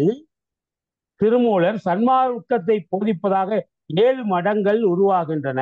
அந்த 7லே நான் தான் எல்லாருக்கும் மூத்தவன். அது போக காலங்கர், அகோரர், மாளிகை தேவர், நாதாந்தர், பரமானந்தர், போகதேவர் என்று 6 பேர் வந்தவர்கள். எங்க 7 பேருக்கு என்ன ஒரு ஸ்பெஷல் குவாலிபிகேஷன் தெரியுமா? பிறவி நோய் அற்ற சித்தர்கள் தாங்க. பிறப்பு என்பதே பிணிதான், நோய் தான். ஆனால் நாங்கள் பிறப்பு அற்றவர்கள். நாங்கள் இந்த இதுக்காக படைக்கப்பட்டிருக்கிறோம். நாங்கள் உதித்திருக்கிறோமே தவிர பிறக்கவில்லை. சூரியனை என்ன சொல்லுவீங்க? சூரியன் காலையிலே பிறந்தான் அப்படின்னு எங்கேயாவது சொல்லியிருக்கோமா? சன்ரைஸ். உதித்தல் என்றுதான் சொல்லணும். இல்லாதது உதிக்காது. ஏற்கனவே இருக்கக்கூடியதுதான் உதிக்கும். சர்க்காரியவாதமே அதுதான். இல்லது தோன்றாது, உள்ளது அழியாது. இதுதான் சர்க்காரியவாதம் என்று சைவ சித்தாந்தம் சொல்லுது. அப்ப சூரியனோ சந்திரனோ நட்சத்திர கூட்டங்களோ என்றைக்கும் இருக்கக்கூடியவை. அவைகள் ஒவ்வொரு நாளும் உதிக்கின்றன தான் சொல்லணுமே தவிர பிறக்கின்றன சொல்லக்கூடாது. பிறப்பு என்பது வேறு, உதித்தல் என்பது வேறு. என்ன உதித்தல் என்றால் ஏற்கனவே அவைகளுக்கு பிறவி கிடையாது. அது மாதிரி இவர் சொல்றாரு, எங்கள் 7வருக்கும் நாங்கள் பிறவி என்கிற நோய் இல்லாதவர்கள், பிறவி அற்றவர்கள். அதுதான் எங்களுக்குள்ள ஸ்பெஷல் குவாலிபிகேஷன். ஒரு மதத்தை நிறுவி அதன் மூலமாக சிவமந்திரங்களை, ஆகமங்களை, வேதத்தை சொல்ல வேண்டும் என்று சொன்னால் உனக்கு என்ன தகுதி இருக்குன்னு நீங்க கேட்டீங்கன்னா, நாங்கள் பிறவி என்கிற நோயினால் பீடிக்கப்படாத சித்தர்கள். அதனால் எங்களுக்கு அந்த முழு தகுதியும் இருக்கிறது. கலந்தருள் காலங்கர் தம்பால் அகோரர் நலந்தரு மாளிகை தேவர் நாதாந்தர் புலங்கொள் பரமானந்தர் போகதேவர் நலந்திகள் மூவர் நிராமயத்தோரே. நிராமயத்தோர் என்று சொன்னால் பிறவி என்கின்ற நோயற்ற சித்தர்கள். பிறவி நோய் அற்றவர்கள்னு அர்த்தம். நிராமயத்தோர் என்றால் பிறவி அற்றவர்கள், பிறவி நோய் அற்றவர்கள் என்று அர்த்தம். ரைட்டு. இது இந்த 101வது பாட்டிலையும் 102வது பாட்டிலையும் 2 விஷயம் சொல்றாரு. 7 மடங்கள் சன்மார்க்கத்தை நிறுவுவதற்காக தோன்றினு ஒரு பாட்டுல சொல்றாரு. அந்த 7 மடங்களும் யார் யார் தலைமையில் தோன்றின என்பதை 2வதுல சொல்றாரு. 7 மடங்கள் முத பாட்டு, அடுத்து 7 மடங்களுக்கு யார் யார் தலைவர் என்பதை அதுல சொல்றாரு. Right, okay. இப்போ 103வது பாட்டு, இனிமேல் வரக்கூடிய ஒரு 7-8 பாட்டும் மும்மூர்த்திகளுடைய முறைமை. இந்த பகுதியும் கொஞ்சம் கவனமா நம்ம கவனிக்க வேண்டிய ஒரு பகுதி. மும்மூர்த்திகள் என்று நாம் யாரை சொல்றோம்னா, உங்களுக்கு தெரியும், பிரம்மா, விஷ்ணு, ருத்ரன். தயவு செய்து திருமந்திரம் படிக்கக்கூடியவர்களோ சைவ சித்தாந்தம் படிக்கக்கூடியவர்களோ சிவன் என்கிற வார்த்தையை உபயோகிக்காதீர்கள். மும்மூர்த்திகள் யாருன்னா சிவன் கிடையாது. சிவன் மும்மூர்த்திகளுக்கு மேம்பட்டவன். அதை சொல்லுகிற பகுதி தான் இது. அதனால பிரம்மா, விஷ்ணு, சிவன் என்று குழந்தைகளுக்கு கற்றுக் கொடுக்காதீர்கள். மும்மூர்த்திகள் யார் என்று கேட்டால் பிரம்மா, விஷ்ணு, ருத்திரன் என்று கற்றுக் கொடுங்க.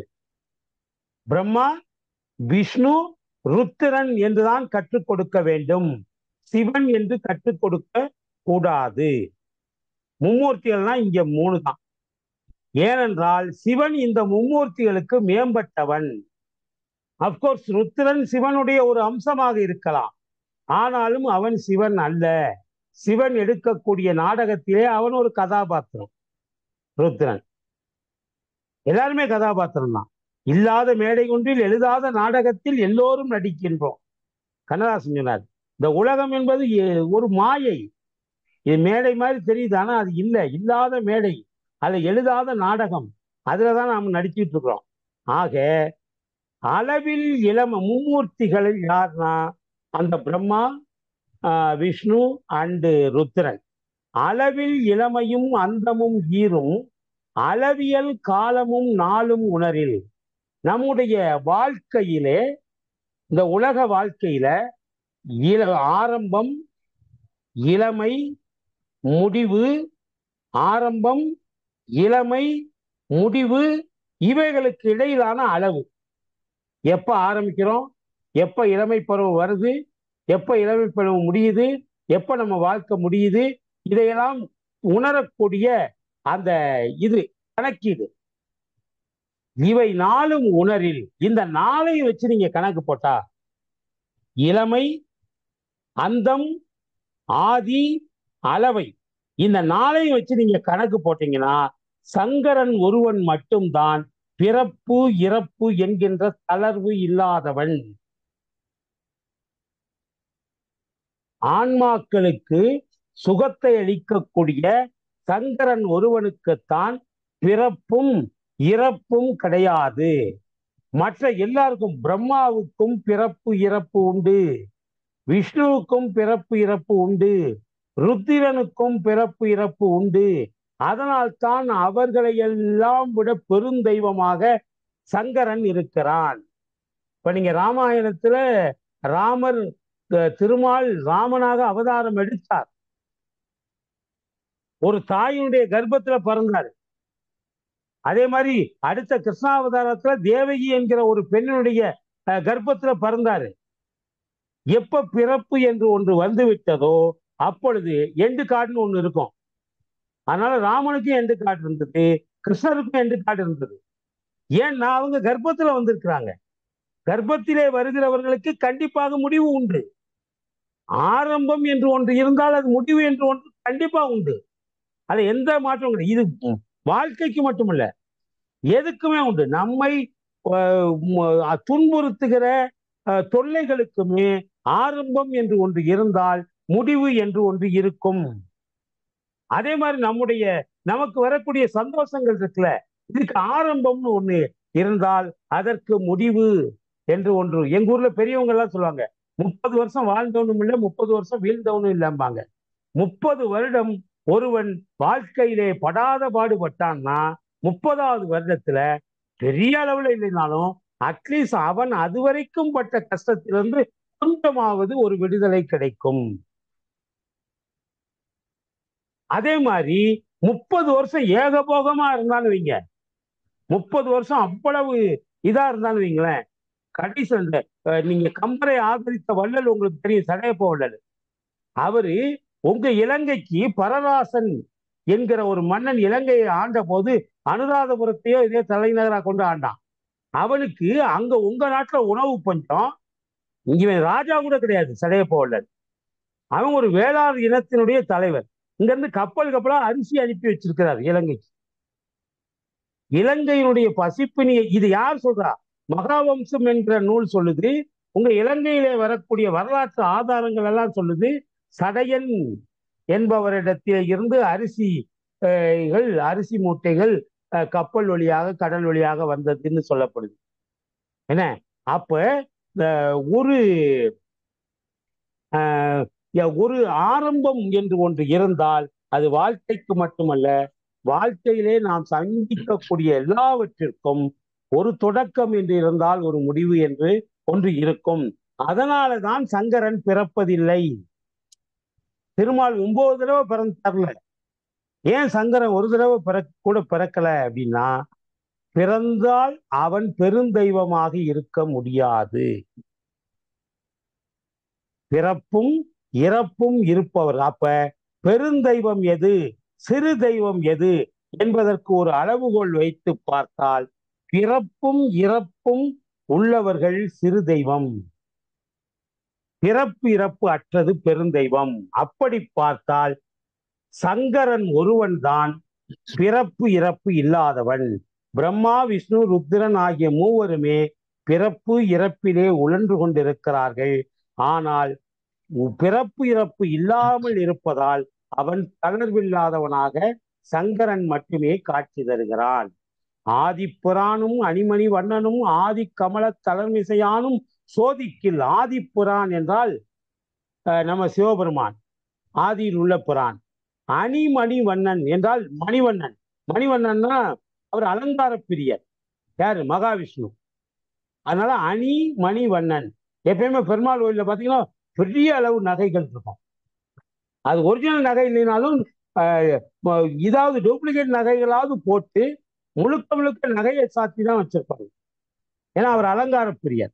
அணி மணிவண்ணன் அலங்கார பிரியனாக இருக்கக்கூடிய மகாவிஷ்ணு, ஆதி கடவுளாக இருக்கக்கூடிய சிவபெருமான், ஆதி கமலத்து அலர்மிசை. கமலம்னா தாமரை, மலர்னா மலர்.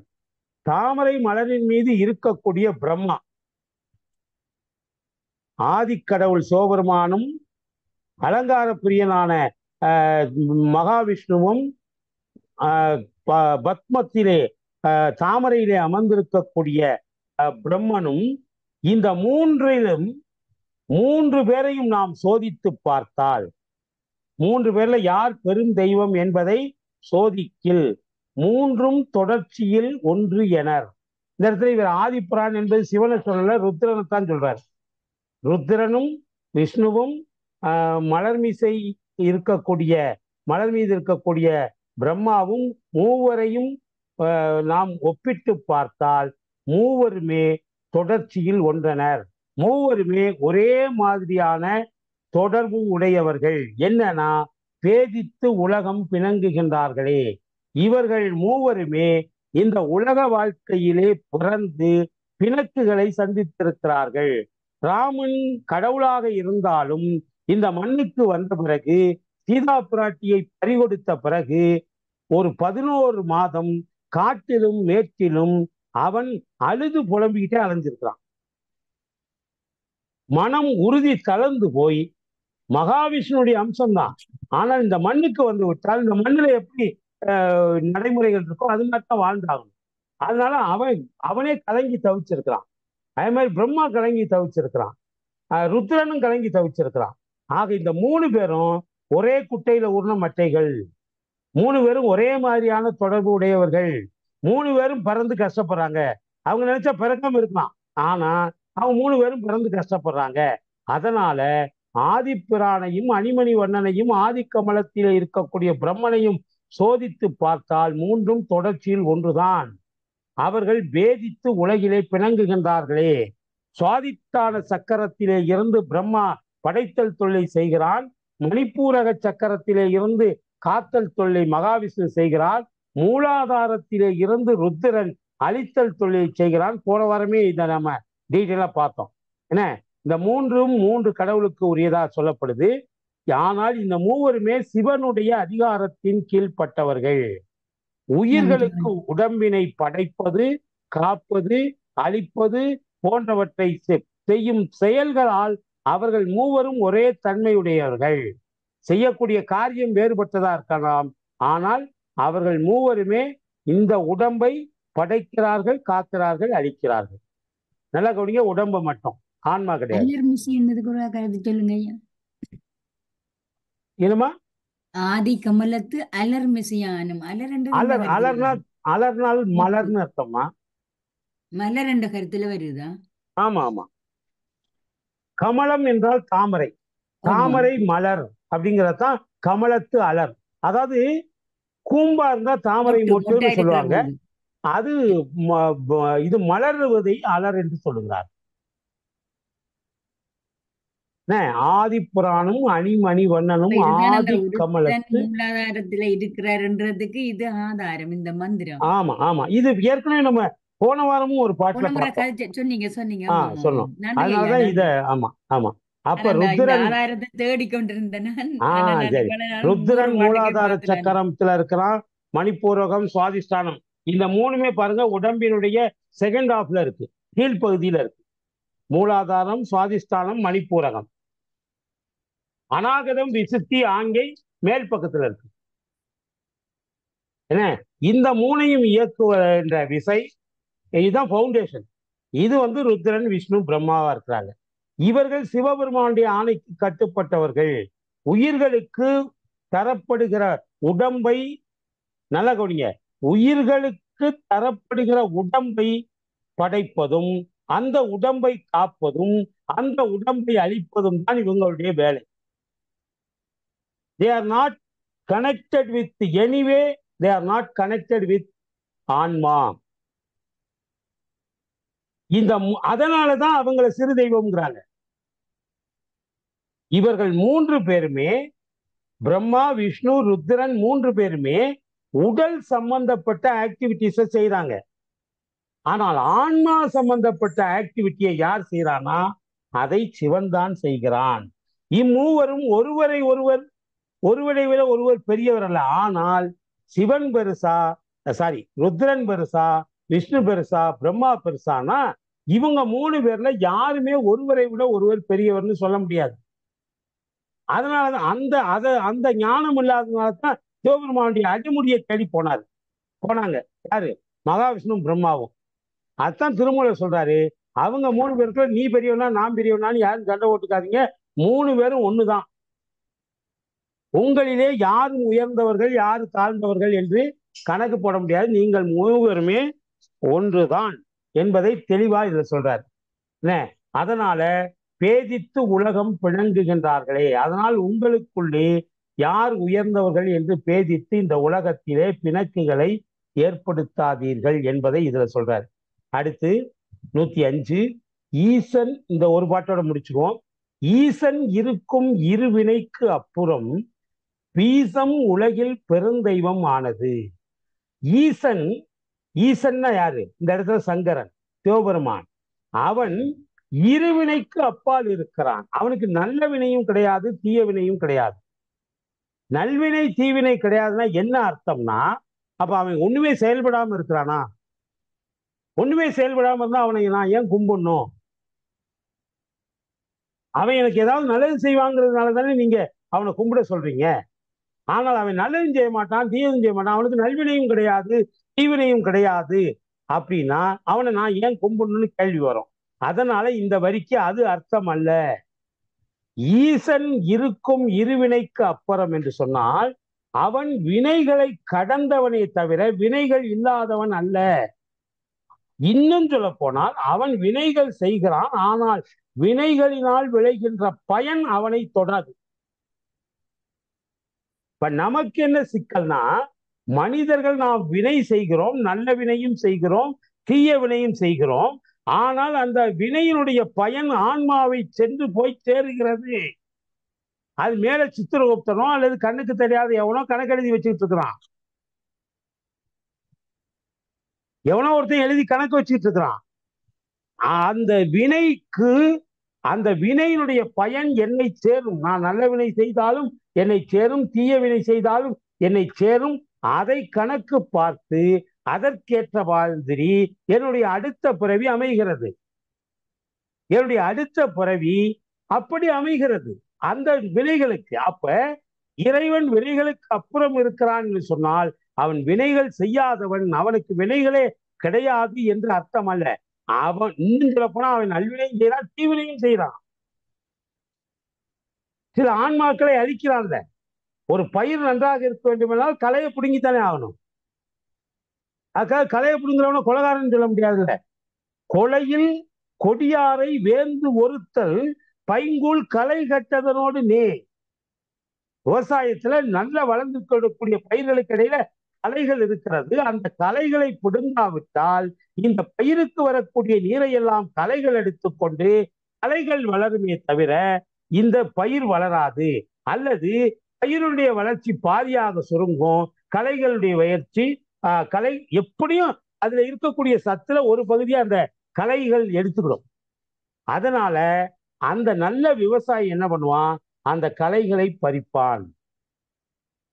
அதுபோல ஒரு நல்ல அரசனாக இருக்கிறவன் குடிமக்களுக்கு நன்மை செய்வது மட்டும் அவனுடைய கடமை அல்ல, அங்கே கொடியவர்கள் இருந்தால் அவர்களை வேறறுப்பதும் அவனுடைய கடமை. கொலையில் கொடியாரை வேந்து ஒருத்தல் தண்டித்தல், கொலையில் கொடியவர்களாக இருப்பவர்களை வேந்து ஒருத்தல், பைங்கூழ் களை கட்டதனோடு நேர். எப்படி ஒரு விவசாயி களையை பறிக்கிறானோ அதுபோல கொலையாளிகளை அவன் பறிப்பான். யாரு? அரசன். அப்ப அரசர்களுக்கெல்லாம் அரசனாக இருக்கக்கூடிய அந்த சிவபெருமான் இருக்கிறானே, அவன் இங்கே ஒரு தீமையும் அட்டூழியமும் மேலோங்குகிற போது அவன் பார்த்து கொண்டிருக்க மாட்டான். ஒரு வரம்புக்கு மேல் சூரன் ஆட்டம் போடுகிற போது அவனை வதம் செய்வதற்கு வருகிறான். ஒரு அளவுக்கு மேல் ஆட்டம் போடுகிற போது ராவணனை வதம் செய்ய வருகிறான். ஏதோ ஒரு ரூபத்தில், ஏதோ ஒரு அவதாரத்திலே வருகிறான். துஷ்ட நிக்கிரக பரிபாலனம் செய்கிறான். துஷ்டர்களை அழித்து நன்மைகளை காப்பாற்றுகிறான். பகவான் ஸ்ரீகிருஷ்ணரே பாகவதத்துல லாஸ்டா சொன்ன ஸ்லோகம் என்னன்னா, எப்பொழுதெல்லாம் உலகத்தில் அநியாயம் அட்டூழியம் தலை தூக்குகிறதோ அப்பொழுது நல்லவர்களை காப்பாற்றுவதற்காக, தீமைகளை அழிப்பதற்காக நானே அவதாரம் செய்வேன் அப்படின்னு அவரு பாகவதத்துல பகவான் ஸ்ரீகிருஷ்ணர் சொல்றாரு. அதனாலதான் இந்த கலியுகத்தின் முடிவுல கொடுமைகள் அட்டூழியம் ஒரு உச்சத்துக்கு போன உடனே இந்த உலகத்தை அழித்து விட்டு கடலுக்குள்ளே இருந்து ஒரு புதிய பூமியை எடுத்து வருவதற்கு கல்கி என்று ஒரு அவதாரத்தை, அதான் 10வது அவதாரம். தசாவதாரத்துல 9 அவதாரம் தான் எடுத்திருக்கிறார். 10வது அவதாரம் கல்கி அவதாரம். நீங்க பாத்தீங்கன்னா கொம்பு வளர்த்த ஒரு மிருகம் மாதிரி இருக்கும். அதனுடைய கொம்புல பாத்தீங்கன்னா பூமி உருண்டை இருக்கும். ஒரு புதிய உலகத்தை சிருஷ்டி பண்றதுக்கு 10வது அவதாரம் வரும். அப்ப இந்த அவதாரம் ஒரு இறைவனுக்கு நல்வினையும் உண்டு, தீவினையும் உண்டு. ஆனால் அந்த வினை ஆன்மாக்களுக்கு நன்மை செய்வதனால், அவர் செய்யற நல்ல வினையா இருந்தாலும் தீய வினையா இருந்தாலும் இரண்டுமே ஆன்மாக்களின் மீது வைத்த கருணையினால் அவர் எடுக்கிறார். அதனால் அந்த வினைகளுடைய பயன் அவரை தாக்காது. அதனால் தான் வினைகளுக்கு அப்பாற்பட்ட அவனை நாம் கடவுளாக கும்பிடுகிறோம். நமக்கும் அவனுக்கும் உள்ள ஒரு பெரிய வித்தியாசம் தான். ஏற்கனவே ஒரு வித்தியாசம் சொல்லியிருக்கோம். நமக்கு எதையாவது யாராவது உணர்த்தினால்தான் உணர்வோம், ஏன்னா உணர மாட்டோம். உணர்த்தாமலே உணரக்கூடிய அறிவு இறைவன், உணர்த்திய பிறகு உணரக்கூடிய அறிவு மனிதன். இதான் கடவுளுக்கும் மனிதனுக்கும் பொதுவாக சைவ சித்தாந்தம் சொல்லுகிற அடிப்படை வேறுபாடு இதுதான். யாரும் உணர்த்தாமலே உணரக்கூடிய பேரறிவாக அவன் இருக்கிறான். நமக்கு யாராவது உணர்த்தினால் அறிந்து கொள்ளக்கூடிய அறிவாக நாம் இருக்கிறோம். ஆனால் உணர்த்தினாலும் அறியாத அறிவாக, அறியாத மடமையாக இருக்கக்கூடியது 3 மலங்கள். அதனால அதை ஜடம் என்று சொல்லுகிறோம். அறிவு நாம உணர்த்திலாம் உணர்ந்துக்குவோம், அவர் உணராமலே உணர்ந்துக்குவாரு. அந்த ரெண்டையும் தாண்டி உணர்த்தினாலும் உணராத இது இருக்குல்ல, அதுதான் பாசம். அதி பசு பாசம். இந்த 3 கடையில இதுதான் பேசிக்கா சைவ சித்தாந்தம் சொல்லக்கூடிய அடிப்படை வேறுபாடு. இங்க இன்னொரு வேறுபாடையும் சொல்லுகிறார். வினைகளுடைய பயன்களில் இருந்து நீங்கியவன் கடவுள். ஆனால் வினைகளின் பயன்களை நாம் நீங்க முடியாமல் அதற்குள்ளே உழன்று கொண்டிருக்கிறோம். அதான் மனிதனுக்கும் இறைவனுக்கும் உள்ள ஒரு வேறுபாடு. அப்ப ஈசன் இருக்கும் இறைவனைக்கு அப்புறம் பீஜம், பீஜம்னா அவனுடைய மூலாகாரம், மூல மந்திரம் உலகில் பெருந்தெய்வமானது. இருவினைக்கு அப்புறம் வினைகளை கடந்தவனாக சிவபெருமான் இருக்கிற காரணத்தினால் அவனுடைய பீச்சாட்சர மந்திரம், பீச்சாட்சர மந்திரம் என்றால் அச்சரம்னா எழுத்து, பீச்சாட்சர மந்திரம்னா மூல எழுத்து மந்திரம். அது உலகத்திலே பெருந்தெய்வமானது. நான் சொன்னல, மற்றதெல்லாம் சிறு தெய்வம். சிவன் ஏன் பெருந்தெய்வமாக இருக்கிறான் என்று சொன்னால், வினைகளுக்கு கடந்து வினைகளினால் ஏற்படுகின்ற பலன்களுக்கு அப்பாற்பட்டு நிற்கக்கூடியதால் அவனுடைய மந்திரம் தான் பீச்சாட்சர மந்திரம்தான் உலகிலே பெருந்தெய்வமாக ஆனது. ஈசன் அது இது என்பார் நினைப்பிலர், தூசு பிடித்தவர் தூர் அறிந்தார்களே. மாசில்லாத தூய்மை உடையவர்கள் தான் இதை உணர்ந்து கொண்டு அந்த பரம்பொருளை அடிவேரை உணர முடியும். தூர்னா என்ன? அடிவேர். அடிவேர் இருக்குல்ல, ஒரு மரம் அல்லது செடியினுடைய அடி வேர் இருக்குல்ல, அது ரூட். அந்த ரூட்டு யார் அறிவார்கள் என்றால் மாசில்லாத தூய்மையை உடையவர்கள் மட்டும்தான் இது ஈசனா, இது ஈசனா, இது கடவுளா, அது கடவுளா, கடவுள் இங்க இருக்கானா, அங்க இருக்கானா, திருப்பதியில இருக்கானா, ஐயப்பன் கோயில்ல இருக்கிறானா, லண்டன்ல இருக்கிறானா அப்படின்னு எல்லாம் தேடிக்கிட்டு இருப்பாங்க. ஆனால் இறைவனுடைய தூய்மையை அறிந்தவர்கள், இறைவனுடைய அடிவேரை அறிந்தவர்கள் தாங்கள் இருக்க இடத்திலேயே அந்த இறைவனை கண்டுகொள்ள முடியும். அவன்தான் பெருந்தெய்வம் என்பதை உணர்ந்து கொள்ள முடியும். ஏனென்றால் அவனுக்கு 3 சிறப்பு தகுதிகள். இது வரைக்கும் பார்த்த கன்சால்டேட் பண்ணோம்னா, இறைவன் சிவன் ஏன் பெரியவனாக இருக்கிறான்? நம்மை விட மட்டுமல்ல, ஆன்மாக்களை விட மட்டுமல்ல, மும்மூர்த்திகளை விட, தேவர்களை விட, எல்லோரையும் விட அவன் ஏன் மிகப்பெரிய ஆளா இருக்கானா? அதுக்கு 3 காரணம். ஒன்று, அவனுக்கு பிறப்பும் கிடையாது, இறப்பும் கிடையாது, ஆதியும் அந்தமும் அற்றவன். அவனை தவிர மற்ற எல்லாருக்கும் அது இருக்கு. அப்புறம் 2வது, வினையினுடைய பயன்களுக்கு அப்பாற்பட்டவன். வினைகளுடைய பயன்களுக்கு அவன் அப்பாற்பட்டவனாக இருக்கிறான். 3, மற்ற எல்லா சக்திகளும் அவனுக்கு கீழேதான் இயங்கும், அவற்றை இயக்கக்கூடிய விசையாக அவன் இருக்கிறான். அதற்காக அவன் பல நாடகம் போடுறான், பல வேஷங்கள் எடுக்கிறான். திருஞான சித்தியார் சைவ சித்தாந்தத்தினுடைய ஒப்புயர்வற்ற நூல் அது சொல்லுது, இறைவன் மொத்தம் 9 வேஷம் எடுக்கிறான். நவந்தரு பேதம், நவம்னா 9, நவம் தரும் பேதமும் ஏகநாதனே நடிப்பன், நடிக்கிறான்னு சொல்றாரு திருஞான சித்தி. இப்ப நீங்க அடுத்த பாட்டுல அதுதான் பார்க்க போறோம். இப்ப இது முடிவு நிறைவுக்கு வர்றோம். அடுத்த பாட்டுல அதுதான் பார்க்க போறோம். என்ன, 9 வேடங்கள் எடுக்கிறான். அவன் அருவமாக 4 வேடம் எடுக்கிறான், உருவமாக 4 வேடம் எடுக்கிறான், அருவுருவமா 1 வேடம் எடுக்கிறான். திரும்ப சொல்றேன், அருவம்னா உருவமே இல்லை, உருவமே இல்லாமல் 4 இது எடுக்கிறான், 4 வடிவம் எடுக்கிறான், அதுக்கு உருவம் கிடையாது. அடுத்தது 4 வடிவம் எடுக்கிறான், அதுக்கு உருவம் இருக்குது. இன்னொரு வடிவம் எடுக்கிறான், அது அருவமும் ஆகவும் இருக்கும், உருவமாகவும் இருக்கும். அதுக்கு உதாரணம் லிங்கம். சிவலிங்கம் இருக்குல்ல, அதை உருவம்னு நீங்க சொல்ல முடியுமா? உருவம்னா கண்ணு, மூக்கு, கை, கால் எங்க இருக்குது, அதானே உருவம். அல்லது ஒரு ஆடு மாதிரி, ஒரு மாடு மாதிரி. இப்ப நந்திய உருவம்னு சொல்லலாம். சிவலிங்கம் உருவம் கிடையாது, அதுக்கு பேரு அருவுருவ திருமேனி தான். நீங்க நல்லா கவனிச்சுங்க. ஒன்றை மட்டும் சொல்லி நிறைவு செய்யறேன். அந்த அருவுருவ திருமேனியில ஒரே ஒரு வடிவத்துலதான் இருக்கிறான் அவன். திரும்ப சொல்றேன், நவம் தரு பேதம் ஏகநாதனே நடிப்பான். ஏகநாதன்னா ஒரே ஆளு, ஏக்னா 1, ஒரே ஆளு. அவன் 9 வேடம் எடுக்கிறான். அதுல 4க்கு உருவம் உண்டு, 4க்கு உருவம் கிடையாது. ஆனால் ஒரே ஒரு வடிவம், உருவமும் அருவமும் கலந்ததாக இருக்குது. அது என்ன வடிவம்னா சிவலிங்க வடிவம். அது மட்டும்தான் சிவன் கோயில்ல இருக்கும். சிவன் கோயிலிலே உருவ வழிபாடு கிடையாது. ஒரு காலகட்டத்துக்கு முன்னால் வரையிலே சிவலிங்கம், இன்னைக்கும் கூட நீங்க இலங்கைக்கு போனா எவ்வளவு பெரிய கோயில்கள் கட்டியிருக்காங்க, உள்ள என்ன வச்சிருக்காங்க? சிவன் உருவம் வச்சிருக்காங்களா? கிடையாது. வெளியே வேணா திருவண்ணாமலையில வெளியே பெருசா ஒரு 50 அடிக்கு சிவபெருமான் உட்கார்ந்துருக்க மாதிரி வடிவம் வச்சிருக்கிறாங்க. நான் கேட்கறது கருவறை. கருவறையிலே அருவுருவத்தை வழங்குவதுதான் நம்முடைய தமிழர்களுடைய மரபு, சைவத்தினுடைய மரபு. இந்தியாவிலே உள்ள 40,000 கோயில்களிலேயும், இலங்கையிலே உள்ள 2356 கோயில்களிலேயும் கர்ப்ப கிரகத்திலே சிவபெருமானுக்கு உருவம் கிடையாது. அது அரு உருவம் தான். அந்த அரு உருவத்திலே இருக்கிற போதுதான் சிவபெருமானுக்கு என்ன பேர் தெரியுமா? மறந்துடாதீங்க, எந்த காலத்திலையும் இதை மறக்க கூடாது.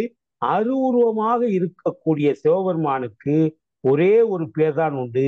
அந்த பேர் சதாசிவம். சதாசிவமா இருக்கலாம், சதாசிவம். அது ஏன் அந்த அருவுருவ திருமேனி எடுக்கிறா தெரியுமா? அதெல்லாம் பின்னால படிக்க போறோம். அந்த அருவுருவ திருமேனியிலே அந்த சதாசிவ மூர்த்தத்திலே இருந்துதான் அவன் இந்த மனித உயிர்களை உடலோடு படைக்கிறான். இந்த படைத்தல், காத்தல், ஒடுக்குதல் தொழில் எல்லாம் மற்ற 4 வடிவம் செய்யல. அருவமாக இருக்கிற 4 வடிவமும் செய்யல, உருவமா இருக்கிற 4 வடிவமும் செய்யல. அருவுருவ கோலத்திலே இருந்துதான், சதாசிவ மூர்த்தத்திலே இருந்துதான் இறைவன் படைப்பை நிகழ்த்துகிறான். ஆக மொத்தம் 9 முக்கியமானது. அவன் நிறைய சிவபெருமானுடைய இதே 64 மூர்த்தங்கள் சொல்றாங்க. ஆனால் முக்கியமானது நம்ம சைவ சித்தாந்தம் சொல்றது 9 வடிவங்கள். அதுல 4க்கு உருவம் உண்டு, 4க்கு உருவம் கிடையாது. 1 மட்டும் உருவமும் அருவமும் சேர்ந்ததா இருக்கும். அது என்னங்கிறத அடுத்த வாரத்துல பார்ப்போம். இப்பொழுது ஏற்கனவே 15 நிமிஷம் நாம கொஞ்சம் லேட் ஆரம்பிச்சதுனால இன்னைக்கு கொஞ்சம் அதிக நேரம் எடுத்துக்கிட்டேன். நல்லது. அடுத்த வாரத்துல நாம பாக்கியுள்ள பாடல்களுக்குள்ளே எல்லாம் காலத்தின் நிலைமை கருதி நாம் இத்துடன் நிறைவு செய்வோம். நாளை நான் நெடுந்தூரம் பயணம் ஒன்று இருக்குது. புதுக்கோட்டை கம்பன் விழாவில் கம்பனை பற்றி பேசுறதுக்காக செல்ல வேண்டி இருக்கிறது. அதனால ஏதாவது கேள்வி இருந்தால் ஒரு 5 நிமிஷத்துல முடிச்சுட்டு நம்ம வகுப்பை நிறைவு செய்யலாம். இணைந்து பெருமை சேர்த்த அனைத்து உள்ளங்களுக்கும் நன்றி தெரிவித்துக் கொள்கிறேன். வகுப்பை இத்துடன் நிறைவு செய்கிறோம். நன்றி. ஏதாவது கருத்தூட்டம் இருந்தால் நீங்கள் பகிர்ந்து கொள்ளலாம். வணக்கம் ஐயா. சொல்லுங்க. வணக்கம் ஐயா. போன கிழமை அந்த நெஞ்சுவிடு தூதில கொஞ்சம் வரிகள் சொல்லி சொன்னீங்க எடுத்துக்காட்டாக. அதே மாதிரி அடுத்த வகுப்புல விளக்கி மறந்துட்டேன். அடுத்த வகுப்புல உங்களுக்கு அதை அடுத்த வகுப்புல விளக்கி விடுங்க. கண்டிப்பா. வணக்கம். ஓகே, வணக்கம். வணக்கம். மைதிலியம்மா கை உயர்த்திருக்கீங்க. வணக்கம். வணக்கம் ஐயா. நல்ல நல்ல செஷன். ஒரு குயிக் சீக்கிரமா ஒரே ஒரு கேள்வி மட்டும். நீங்க எல்லாரும் சிறு தெய்வம் சொன்னீங்க இல்லையா? அதாவது மகாவிஷ்ணு, பிரம்மா, ருத்ரன் எல்லாரும் சிறு தெய்வம் சொன்னீங்க. சிவன் தான் பெருந்தெய்வம். ஆனா சிறு தெய்வம்னு சொல்றது அந்த அந்த முத்துமாரி, கருமாரி, அதுக்கப்புறம் பைரவர், இவங்களைத்தானே சிறு தெய்வம் சொல்றாங்க. இவங்களை பிரம்மா, விஷ்ணு அவங்க எல்லாம் பெருந்தெய்வம் தானே சொல்றாங்க நம்ம வழக்கப்படி. அப்படிதான் கேள்விப்பட்டிருக்கேன் நான். சிறு தெய்வம் பெருந்தெய்வம் சொல்லி. அப்ப அதான் எனக்கு வித்தியாசமா தெரிஞ்சது. அத கொஞ்சம் இப்ப நான் அதுக்கு ஒரு விளக்கம் சொல்றேன். திருமூலருடைய பார்வையிலே, திருமூலர் காலத்துல 8000 ஆண்டுகளுக்கு முன்னால திருமூலர் பார்வையில அவர் சிவனைத்தான் உயர்த்திட்டே இருக்கிறாரு.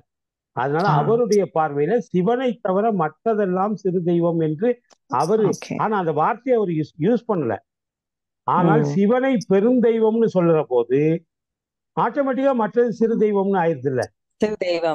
அதனால அவருடைய பார்வையில் இருந்தது. ஆனால் பிற்காலத்துல வந்த நம்முடைய நாயன்மார்கள், ஆழ்வார்கள் காலத்துல இந்த மும்மூர்த்திகளை முப்பெரும் தெய்வங்கள், அவங்களுடைய மனைவிமார்களை முப்பெரும் தேவியர்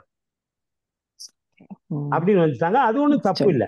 ஏன்னா நீங்க சிவஞான சித்தியார் அடுத்த வாரம் நடத்த போறோம்ல, அதுல விஷ்ணு வேற யாரும் கிடையாது. சிவனாக இருக்கக்கூடியவன் தான் விஷ்ணுவாகவும் பிரம்மாவாகவும் ருத்ரனாகவும் 9 வேஷம் போடுறாங்கிறாரு. அதனால அந்த சிறு தெய்வம் கிடையாது. நீங்க சொல்றது கரெக்ட். இப்போதைக்கு நம்ம நடைமுறையிலே உள்ள வழக்கப்படி இந்த காடன், மாடன், சொல்ல மாட்டேன், காளி, துர்க்கை, இந்த மாதிரி இந்த காட்டுக்குள்ள இருக்கக்கூடிய தெய்வங்கள், அதாவது ஊருக்கு எல்லைப்புறத்துல இருக்கக்கூடிய ஐயனாரு, சொல்லமாடசாமி, வேடஞ்சாமி, அப்படி இப்படின்னு சொல்றாங்கல்ல, கருப்பசாமி, இது கருப்பணசாமி, இவங்களை சிறு தெய்வங்கள் என்று நாம சொல்றோம். அதுக்கு என்ன காரணம்னா அந்த குறிப்பிட்ட ஏரியாவில இருந்து, சின்ன தெய்வங்கள்லாம் ஆற்றல சின்னதுன்னு அர்த்தம் இல்ல, அவங்களுடைய ஏரியா சின்னது, நகர்ப்புறம் கிடையாது. சொல்லுங்க நவரத்னம் ஐயா, சொல்லுங்க. ஒரு கருத்து ஐயா. நன்றி, மிக்க நன்றி. ஒரு கருத்து நான் பார்த்த பொழுது கருப்பு அப்படியே தீய சக்திகள் போகுது இரவுல இருட்டில என்றெல்லாம் கூறுகிறீர்கள். அது பழைய காலத்துல மக்களை பயப்படுத்துற நான் கருதுகின்றேன் ம். அப்படி ஒரு விஷயம் உலகத்திலே இருக்கிறதா என்று எனக்கு ஒரு ஐமிச்சம். அதோட இப்பொழுது வெளிநாடுகளில் வீடு நிறைய லைட் போட்டு தான் படுத்திருக்கிறோம் இரவில். ராத்திரியுமா? எல்லா அறையிலையும் லைட் இருக்கும். லைட் போட்டு தூக்கம் வராதே. என்ன சொல்லுங்க, கண்ணுக்கு ஷேட் போட கண்ணுக்கு ஷேட் போட்டு படுக்கலாம் ஐயா. சரி, நான் ஐயா கேட்டதுக்கு ஒரே ஒரு விளக்கத்தை சொல்லிடுறேன். இப்போ காத்து கருப்பை நாம நம்புறோமோ இல்லையோ, சிலர் நம்பலாம், சிலர் நம்பாம இருக்கலாம், அது உண்மையிலே இருக்கலாம், இல்லாமலும் இருக்கலாம். ஆனால் பின்பக்க கதவும் திறந்து வைக்கிறது நமக்கு ஒன்றும் கஷ்டம் இல்லை. ஒருவேளை அது இருந்துட்டா ஓடிடும்ல, இல்லாட்டினா ஒண்ணும் இல்லை. ஒருவேளை இருப்பதாக சில பேர் சொல்லுவது உண்மையாக இருந்தால் அது நீங்கட்டுமே அப்படிங்கிறதுக்காக பண்றோம். எனக்கு என்னவோ பின்பக்க கதவு திறந்து காலையில திறக்கிறது பரவாயில்லை, ஆனால் இரவுல திறந்து விடக்கூடாது. ஏனென்றால் காலையில தான் திறக்க சொல்றேன். பின் கதவை திறந்துட்டு தான் முன் கதவு பிறகுதான். ஆமா, காலையில எந்திரிச்ச உடனே பின்பக்க கதவை திறந்துட்டு ஒரு 2 நிமிஷம் 5 நிமிஷம் கழிச்சு முன்பக்க கதவை திறங்கன்னு சொல்றேன். நேச்சுரலாக பின் கதவை தான் திறப்பாங்க. டாய்லெட் போகுது. இப்பெல்லாம் வீட்டுக்குள்ளேயே டாய்லெட் வச்சிருக்கீங்க, அப்புறம் வெளியே எங்க போக? திருமந்திரம் காலத்துல. ஆமா, அதனாலதான் நம்ம முன்னோர்கள் பின் கதவை முதல்ல திறக்கணுங்கிறதுக்காகத்தான் வாசப்பக்கம் இத டாய்லெட் எல்லாம் வச்சு பின்பக்கத்துல வச்சான். இப்ப வாசல் பக்கமே வச்சுறாங்க. சில பேர் உள்ள நுழைஞ்சதுமே சைட்ல டாய்லெட் இருக்கும். ஏன்னா வெளியே இருந்து வர்றவங்க எல்லாம் வீட்டுக்குள்ள வர வேண்டாம், வெளியே இருந்தே துரத்தி விட்டுலான்னு. ஐயா, நீங்கள் தானே இதை இயற்றி சொல்றீர்கள், திருமூலர் சொல்ல இல்லை. காற்று கருப்பெல்லாம் திருமூலர் சொல்ல இல்லை. அதோட இல்ல கதவு திறக்கிற விஷயம் நீங்கள் தான், அது உங்களுடைய கருத்து. அதாவது ஐயா, காத்து கருப்பு விஷயம் திருமூலர் சொல்றாரு, பின்னால வருது 3வது தந்திரத்துல இந்த பில்லி சுனியம் இதுல பத்தி சொல்றாரு. ஆனா கதவு திறக்க சொன்னது நான் தான். கதவு திறக்க சொன்ன ஐடியா என்னுடையது. ஆனால் காத்து கருப்பை இவரு திருமூலர் சொல்றாரு. அதுக்காகவே பில்லி சுனியம், இந்த அதர்வன வேதம் 4 வேதத்துல ஒரு வேதமே முழுக்க முழுக்க இந்த காத்து கருப்பை பத்தினதுதான். சரி, அது நம்ம அந்த விஷயம் வரும்போது அதை நம்ம இன்னும் கொஞ்சம் டீட்டெயிலாக டிஸ்கஸ் பண்ணுவோம். நிறைய படிக்கணும், நம்மளும் நிறைய படிச்சு அதுல என்ன சொல்றாங்க அப்படிங்கிறத தெரிஞ்சுக்கணும். ஏன்னா கடைசி வரைக்கும் வாழ்க்கை புறம் படிப்பு படிப்பு படிச்சுட்டு தேடிக்கிட்டே இருக்கணும். அப்படின்னாதான் நிறைய விஷயங்கள் கிடைக்கும். ரொம்ப மகிழ்ச்சி. காலத்தின் அருமை கருதி நாம யோகியமா எதுவும் சொல்ல வேண்டியிருக்கா? இல்ல. ஓகே ஓகே, அடுத்த வாரம் சந்திப்போம். அடுத்த வாரம் ஃப்ரீயா இருப்பேன். அடுத்த வாரம் நிறைய பேசலாம்.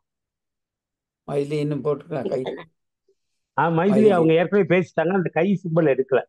ரைட், இப்ப போட்டிருக்க கை சிம்பிள் சரி போது, நிறுத்திக்கங்க அப்படின்னு அர்த்தம். நல்லது, நன்றி நன்றி நன்றி. வணக்கம் எல்லோருக்கும், வணக்கம். மீண்டும் சந்திப்போம். நன்றி கண்ணகிம்மா. நாளை புதுக்கோட்டை முடிந்தால் வாங்க. வணக்கம். நன்றி, வணக்கம். வணக்கம் ஐயா. வணக்கம். நாளைக்கு இங்க கம்பன் விழா ஐயா. எப்போ? அடுத்த வாரம்? நாளைக்கா? நாளைக்கு நாளண்டைக்கும். ஓ, நாளைக்கு நான் புதுக்கோட்டை கம்பன் விழா இன்னைக்கு ஆரம்பிச்சிருக்கு. நாளைக்கு அங்க பேச போறேன். இங்க லண்டன்ல நாளைக்கு 3 மணி. சரி, நடந்து கொண்டு இருக்கும். நல்லது. கம்பவாதியை ரொம்ப விசாரிச்சதா சொல்லுங்க. நன்றி ஐயா. நல்லது நல்லது நல்லது நல்லது. வணக்கம் வணக்கம் வணக்கம்.